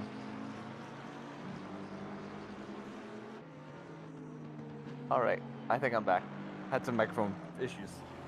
Wonderful. Gianni Lenz making a couple of mistakes here to the outside. He's had a bit of a tap with the wall, dropped from 6th place, which now is inherited by Kopse in the number 71 Aston Martin. And that's sort of the performance that we're kind of predicting with the Aston Martin being so strong around this track. Oh, very. Did you see that 24 Hours of Spa a few weeks ago with SimGrid did it? Right. Like the top 12 cars were like Aston Martins. So it was ridiculous. Yeah, chances are when rain comes, this car is just absolutely flying. So now Genie already closing the gap here to 7/10 when they come across the line. Johnny might be in a bit of a pickle here once that BMW is closed. Either it's a bit of damage to the car already, or he's just struggling with the driving in itself. We're seeing Aaron Ariday now also. Actually, he's not coming out of fire. He's just getting past traffic by the looks of it. So not too many pit stops yet. Dahlgren also with a bit of a run on Terry Agores in position number 4. Only 7 tenths behind, so Dahlgren's only 5 tenths now. He must have gotten a draft there. Gained about 2 tenths. Yeah, let's have a look at that. Certainly with the GT4s helping a little bit, potentially holding up that AMG in the process as well. So we're seeing a 3, 5, and 7 for McLaren. I bet you now that Dahlgren is going to be celebrating every time a GT4 gets in and holds him up, just so he can get ever so bit closer, or maybe you can hold up Agorist at the worst possible moment so that you can get a run past him. Look how close that gets! Shoving the Porsche wide. Any sort of opening of the rear. Oh, no, he does not. I thought about sending it. That would have been well, on the edge of what should be acceptable, because that definitely was a yeet if I've ever seen one. To the inside, he is going to have a nice run here, forcing Terry Agorist to the outside. There's no grip there at all. He's forced to concede 4th place to Dahlgren, who just takes it by force. I wonder if upon Podolski's DNF, Schaefer felt proud. He's like, I'm going to step up and save the team championship. Whoa, Actually, so yeah, that was close. I had a bit of a commentator's moment. I didn't want to curse him there, but Simon Tribbick, however, is on a big fire now by Nielsen, as he's almost being collected, because there's another McLaren in the picture here. I think that might be Lenz. He's going to the outside there. Simon Tribbick in there as well. It's actually it's actually Craig Gibber Wood there in the GT4. I kind of mixed that up because they do look quite similar, to say the least. So most cars now into the pit lane. Let's have a quick look what's happening in the GT4 field, and chances are it's going to be a bit of a lead here by the BMW squad. Are those stickers below the headlights? Are they actually stickers, or are they like endurance lights? I'm pretty sure those are endurance lights. They look strangely like reflective stickers. I don't know why, but that's what they do. I mean, if you do see them ahead of you, then chances are you're going in the wrong direction. That's what you don't want to see for sure. Certainly not, and a full multitude of reasons. Oh yeah, that just tells you, oh, Yeah, I'm going the wrong way. Magnus Dahlgren here, center of screen for you in the 89. You kind of see that AMG squeezing into the picture. Wow, look how close this is coming in. He must have got screwed by the Audi because Agor's right on him, not leaving him any room whatsoever. Yeah, fairly tight, just as Lacey and Donaldson also have been fighting for the longest part of this race. Now that Dahlgren has gotten the move there on Agoras, let's see if he's going to be able to pull away. They're certainly still at a very equal pace, which means there's probably more fighting about to be happening. Do you think Schaefer can undercut Godzilla if he takes a pit stop early? I think 4 seconds is a bit of a stretch for just pit stop strategy. Last time around, we've seen pit stops between a 127.5 and a 131. So I don't think it's going to be enough, but I'd be happy to find out. Oh, very close there between Magnus Dahlgren and the GT4. That's just around the corner there. Let's actually bring up the track map and find out who that is. That should be position. Now, come on, give it to me. 35 there. And not quite pitted yet, except Rinkovitz. Not for the race of his life, but it's good to see that he's keeping himself out of trouble. P10 and 11, however, already serving their pit stops. James Lacey is fighting just as Magnus Dahlgren is with Agoras. So we might have a quick check around there. What's happening? Now heading into what is one of the quickest sections of the track in just a moment. Actually separated by a GT4, so I won't be jumping over there. So 4:40 in the morning, sun is starting to rise. Chances are the temperatures are not going to change much. Chasing each other down the Camlet Straight. Maybe went about 1 or 2 degrees, but that won't really make a difference in track and like temps. Yeah, but so the track only is optimum, which is surprising. Yeah, the track is optimum, so it's going to be decent to drive. It's just that you definitely have to put a whole bunch of toe and camber on these cars to make sure that the tire remains as warm as you need them to be for that sort of performance window. Quick follow-up here with the Flight 4P 2122. That right is for you is the FJ Racing number 84, piloted by Joshua Barton, kind of in the middle of it with Daniel Barnett right on behind him. He's had a decent race so far. Let me actually quickly see what's been happening for him. Currently up 7 places for where he started, but that might have to do with some of the cars already dropping out. He's doing quite well, and I have to say there's only one car that definitely has to take center of screen for a brief moment here. Radek Schiller, we talked about it. He's the one to watch, but look at how far up the grid he already is. I wonder what he'll do pit stop wise. He's at the moment he's on 3rd place, but you said pit stops are about 1 minute and 30 seconds, or minute 27, minute 30, so right. He might come out about behind Barton and Barnett. Yep. So after being ahead, Johnny Lenz has already lost the position quite a bit ago to Agoras, and now look at that, 11 seconds of a delta. He had not so hot, not such a hot last lap, and this one isn't too great either. So looks like he might even be caught by a teammate there. So they're now heading to the pit lane. 8 minutes in the pit window remaining. So we're seeing a bit of a fight here in between P8 and 9, James Lacey and Donaldson. Jack Donaldson, that is, in the 33 against the 69, current championship leader in the GT3s. Does the championship order like change per race, or is it only after? Because after Godzilla was round, about. yeah. Okay. So chances are Godzilla would be leading the championship at this point, but I obviously don't know the numbers, so. That'd be disastrous. Lacey will be kicking himself if that mistake cost him the championship.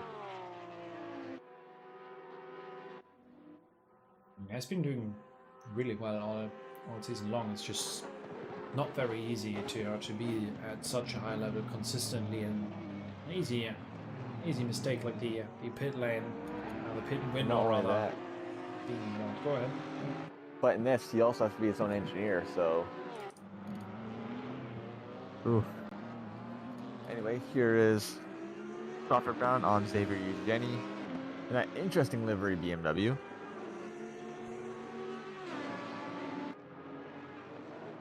What a move there, and he dives very deep to the inside, and he does seem to make it work right away. Crawford Brown decisively past Eugenia there, who had to open the door because he wasn't he wasn't keen on stopping the car in time either. I think that was damage control at the most. You think Crawford Brown took a bit of a spin because he's behind Eugeni and Trebek? Yeah, must have happened. Last lap for him was a 2:23. Not sure if that was the incident, but chances are he's going to be in the middle of it for the longer part. So Crawford Brown, not with a fantastic finish, but you saw that he's definitely still got a kick in himself. He's got a fight. This race is far from over with 40 minutes still around the track here. 4.6 seconds behind Trebek, so he's got some work to do. Yeah, certainly. If we want to bring up the pace difference, actually doesn't make too much sense at the current point in time because he had the mistake on the last lap. So quick follow-up here with Jack Donaldson and the contender number 999. That's Don Jordan right on behind him. From the sandwich between P8 of Lacey ahead and the Audi in the middle. Yeah, he's pretty close to him, so Don Jordan is hungry for Jack. He wants past. He's putting on lots of pressure here in that Austin Jordan Racing number 999. He's probably going to use that V8 of his to potentially get something done. Depends on the exit. Both seem to get outside there pretty well. Pretty slick and sweet. They're now heading. Here he goes. Yes, they're heading into Blanchimont. He's got the inside. Let's actually go to the heli cam to see what's happening here. Because Don Jordan forces him out wide, but I'm not sure if he's going to be too happy with that move. I'm sure that Jonathan is going to be fuming with the fact that there was so little room. But if you're on the inside, you've got the corner to yourself. So Blanchimont definitely belonging to Don Jordan's Aston that time around. I agree with you there.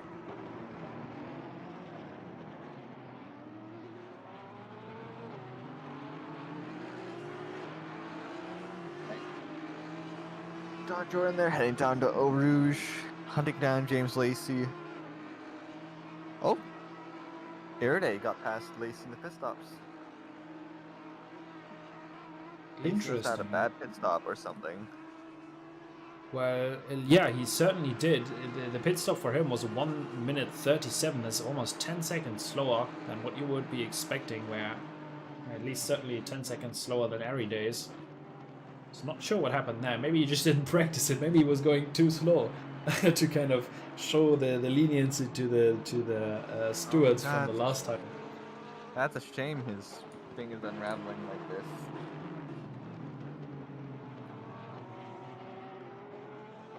All right, that's a GT4 McLaren, I presume there. Yep. Who would that be? Yeah. On the outside, then that's gonna give a little bit of separation as we're seeing Godzilla and Agoras heading to the pit lane up at the front here.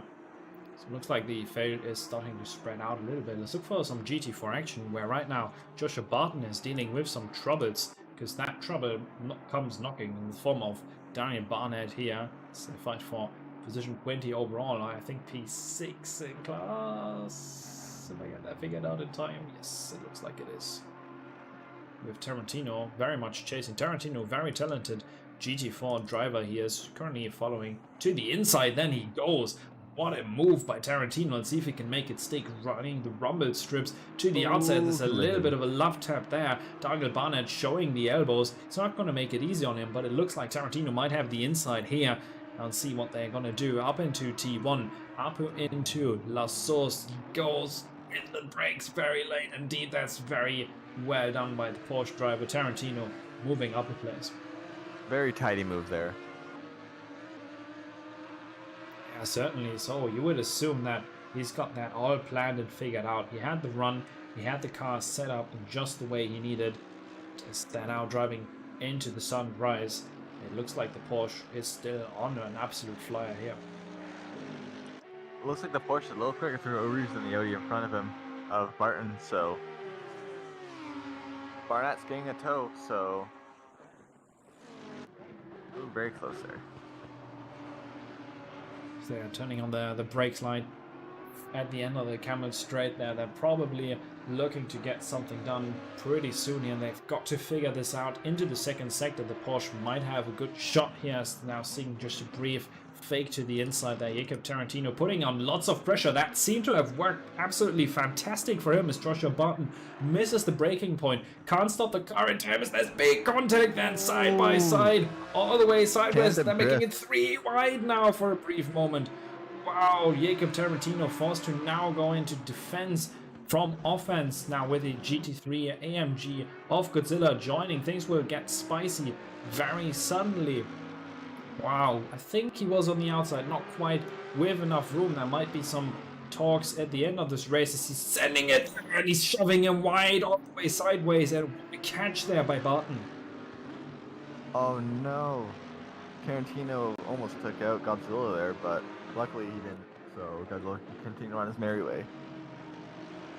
Yeah, it's certainly very tight here in between those two. Now the GT3, I think of that could be potentially Harry Day following through, because he is currently chasing Godzilla, so he'll be joining the fray. Let's see if he lends the helping hand in terms of slipstream here. Jacob Tarantino has a run, is being covered and fended off. Now side by side for a brief moment there with the GT3, as once again he goes out wide with a bit of a run here. Jacob Tarantino is hoping to get the move done. Looks like he is going to be doing so around the outside then into the bus stop chicane. He's well ahead, and by the looks of it, that's going to be it. Jacob Tarantino moving up into 5th. Alright, let's see if Barton can hold him off, because he's in the opposite position he was last lap, so this will be interesting. The Audi thinks of it, yeah, to the inside then. We have a sneaky Barnett move there. Now they're side by side. That's going to be the position, and then some loss for Tarantino. He found himself in 5th, but that wasn't a pleasure long to last at all. And Matt L also now joining the fray in the background. That's the number 4 McLaren. You're seeing in red and white there, significantly closing the distance if they're going up into the Rouge Ranion complex. Jacob Tarantino has got all the work undone that he's been trying to achieve for the past couple of laps. That, let's see if Matt can get past. Yeah, not quite. He looked, but no cigar. This is a great battle they got going on here. Pit windows closed. All GT4s have pitted, no issues. GT3s also this time around clean in terms of the pit stops. Now to the outside then, once again with the same mistake he's made last time around. Barton now losing and conceding to his teammate there for a brief moment. Now opening up the inside with a wide line, and by the looks of it, he's going to accept the track card warning to get the job done here. Very, very close fight there as he's just narrowly pulling up ahead. There's a Porsche joining them in this point in time. That might be Lacey, exactly that. Only 5th place now, going around the sister car of the GT4 class. Jacob Tarantino has only got now to deal with Barton.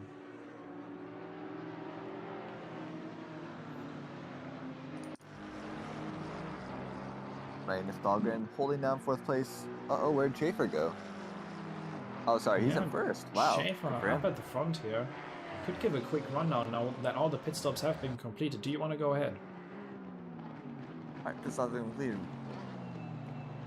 Yeah, do just like a rundown. You're gonna say like Martin Schaefer, Team McLaren, etc. Just top 10 or something. Do you want to give that a try?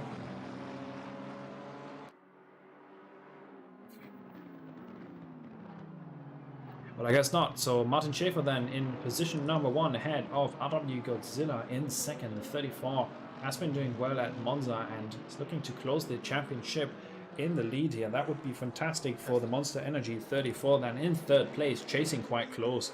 The BMW Motorsport piloted by Aaron Day. Right on behind them, you don't quite see it in the background there yet. It's going to be a sneaky number 89 McLaren. Double points would be fantastic for Magnus Dahlgren, who currently is in 4th position.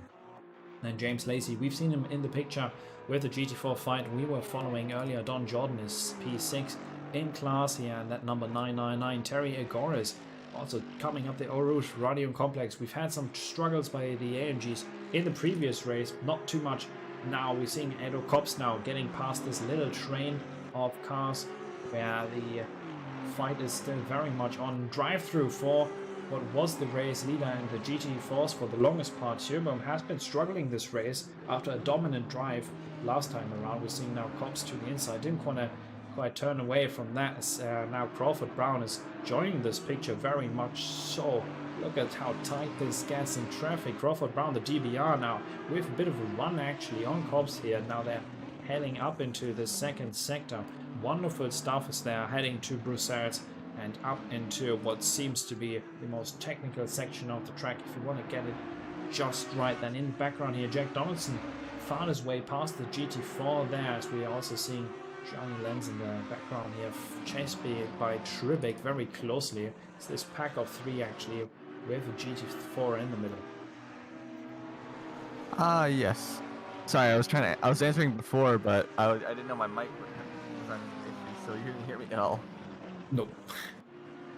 I was trying to give you a bit of a rundown, but then you kept saying, "Are you there?" And I was like, "Oh crap." Yeah, no, didn't hear anything.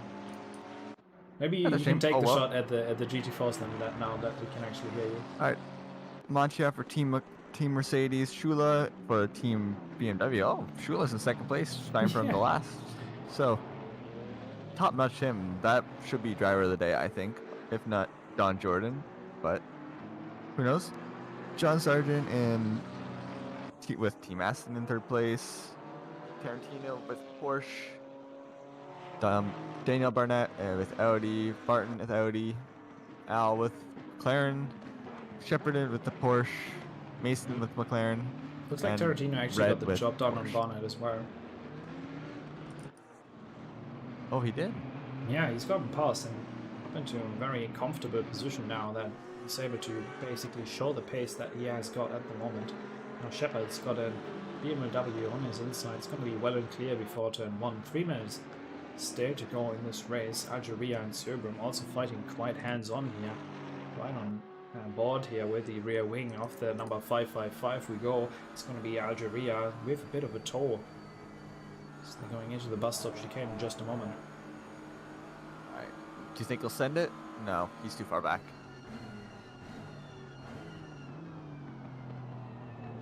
Definitely closing the gap there, Algeria. It's got himself figured out. Claudio with a bit of a tap there. Mazziolo was going to go straight up into the wall. Oh, the front hood looks very popped on that McLaren of Sjöberg there. That's a pretty heavy damage there. Certainly, so it's potentially not sure if he's actually related to the 1-2-3 driver here, but at 555 looks bruised up to say the least. That's truly a shame because Allegria does do a top-notch driving and does not take position as that, but he'll probably do it later. Side by side here with Bart Mattia. You can go ahead and take this one if you will. Bit of a GT3 intervention there in the middle where there's two fights playing out on screen at the same time here. That's Don Jordan, James Lacey being the Porsche in the middle, chased by the Aston Martin, and now we're also seeing the fight for the lead in Class GT4. It's Bart Mattia and Radek Schiller there as we are jumping on over to follow this battle. Very, very close between P5 and P6 here. With a truly dominant first stint by James Lacey, it's a shame. I wonder what went wrong after his pit stop. Must have been something. Maybe we can find that out later as they're still continuing to chase. Let's bring on the Henley cam to kind of capture these two battles in one shot. Beautiful that is. Not the best run there on the brakes. He's doing quite well on Jordan now in the background here, but Mattia seems to definitely come under some fire with that orange Jägermeister bomb. Not quite the dive bomb. He's been driving cleanly all race, and that goes to show as he's now looking to jump ahead into P1 up into Eros Radion. He's probably not going to go for something here now. Is he braking quite early? And that's going to be leaving the AMG of Agoras a bit of a pickle there. That's the wrong car. I want to chill up. There we go. It's a big old rear view mirror in that BMW. That's a massive rearview mirror. Oh. Oh, he's looking 3 wide. I get Schumacher and Hakkinen vibes. Oh no, it's all going for Schula. Yeah, he had to go for the 3 wide there. The AMG is now gonna come onto fire as well. That's actually Terry Agoris, who was kind of caught in the battle there, doing sent to the inside. Crawford Brown just takes it from him right away. That must have been Crawford Brown. Oh, yeah, it is. It is. Crawford Brown. That is multi-class now, is it? That's beautiful. That's what we like. That's why we love it. Dodge there, double nudge by Crawford to Crawford's rear end. He's not going to be very happy with that. The number 90 had a fantastic race so far, but kind of caught in the wrong place at the wrong time. Radek Schüller here as well. It's kind of in the middle, now forced to let go of his hopes and dreams. Let's see if Martin Schäfer is going to bring it home here for Team McLaren. That's going to be a P1 finish. He had to take over for the teammate, but still it's a McLaren up at the front. Number 27, Martin Schäfer takes the checkered flag here. Wonderful drive. That is RWB Godzilla coming on, showing us that he knows he's done well. He's probably going to win this championship. Congratulations to the number 34 driver here. Absolute brilliant drive all season long. Aaron Everyday has been doing a great job representing the BMW brand. He is going to finish in third with the BMW 996 motorsport car. Magnus Dahlgren is looking to make it too wide here at the end of the race. It looks like Lacey was able to hold on in front of Jordan as P5 and P6 finishes there. Crawford Brown stops the car in 7th place ahead of Agaris with the last lap effort there by him. Edo Kops is finishing the race in position number 9. Donaldson is 10th now to the GT4s. Let's see if something got done. No, it looks like with the traffic, with this mid-pack of GT4s intervening, looks like Barton Mattia got the job done. 55, that's very important for the AMG team here, with Radek Schüller and Sjöblom in P2 and 3. We already mentioned it. Well done, but Sjöblom, looking to have ignored the drive-through penalty, is now handed an 80-second time time penalty. Yeah, that is, and that's probably going to put him down the order. So let's not discount the fact that now Jonas Red is a GT3. It's not the right car. There we go. That's the car we're looking for. RWB Hacks and Rudy and Bell Dillnot Racing, making an absolute show here for us, because he's gotten himself into P3. Not much screen time, not too many battles, but certainly he's got the drift. With that, he's going to be finishing third. 4th is Jacob Tarantino with Matt Al with another McLaren. That's very important for them, just as Joshua Barton and Jack Mason will be finishing just on behind them. Yes. Stretch there. Good job by Mark Schaefer and Mattia with the respective wins. So let's see what happens in the GT4 once we have these penalties applied. Looks like Sjöblom will be dropping way back. Not too many points being scored there. To his demise goes that 80-second time penalty. That's quite massive with the drive-through in just 35 minutes. Got some great love in the chat. It's gonna be it. That's gonna be all and everything. What a drive here tonight at Spa. We've had some fantastic action, some absolute multi-class madness at the Constructors Championship. Final round of the season, we've had a great performance by the McLaren drivers. We've had Godzilla winning the championship here at the current point. That's seemingly what is about to happen in terms of the GT3s. Radek Schüller also with a very awesome job there. Chances are he'll also be up at the front, with the only real contention being Barton Mattia. So we'll have to follow up if actually Mattia or Schüller won respectively in the GT4 class. Also great job to Jacob Tarantino, who's probably going to finish third in the season. It's all not quite decided yet. I've had a blast and I hope that you did too. I had a blast as well.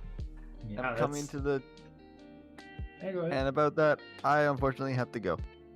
Alrighty then. Well, thank you so much for joining me here. My name's Niklas Kraus. It's been a pleasure with you out there, Matt.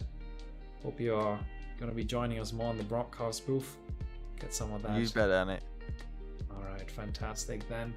So we're now heading over to the end. I'm not sure if we're going to get some driver interviews as well. I hope you have a wonderful evening, Matt. I'll excuse you out from here. All right, good night, everybody. And I bid you adieu, and I will see you soon. Fantastic then. And what a season this has been. Great racing all around. We've gone all across the globe for you. We've had the little incidents around Kyalami. We've had some disastrous second race starts around the globe, but this time around Spa looks like the tempers have been tamed a little bit. Fun, fantastic, clean racing all around, and I hope that I'll be seeing you for the next round of the Constructors Championship.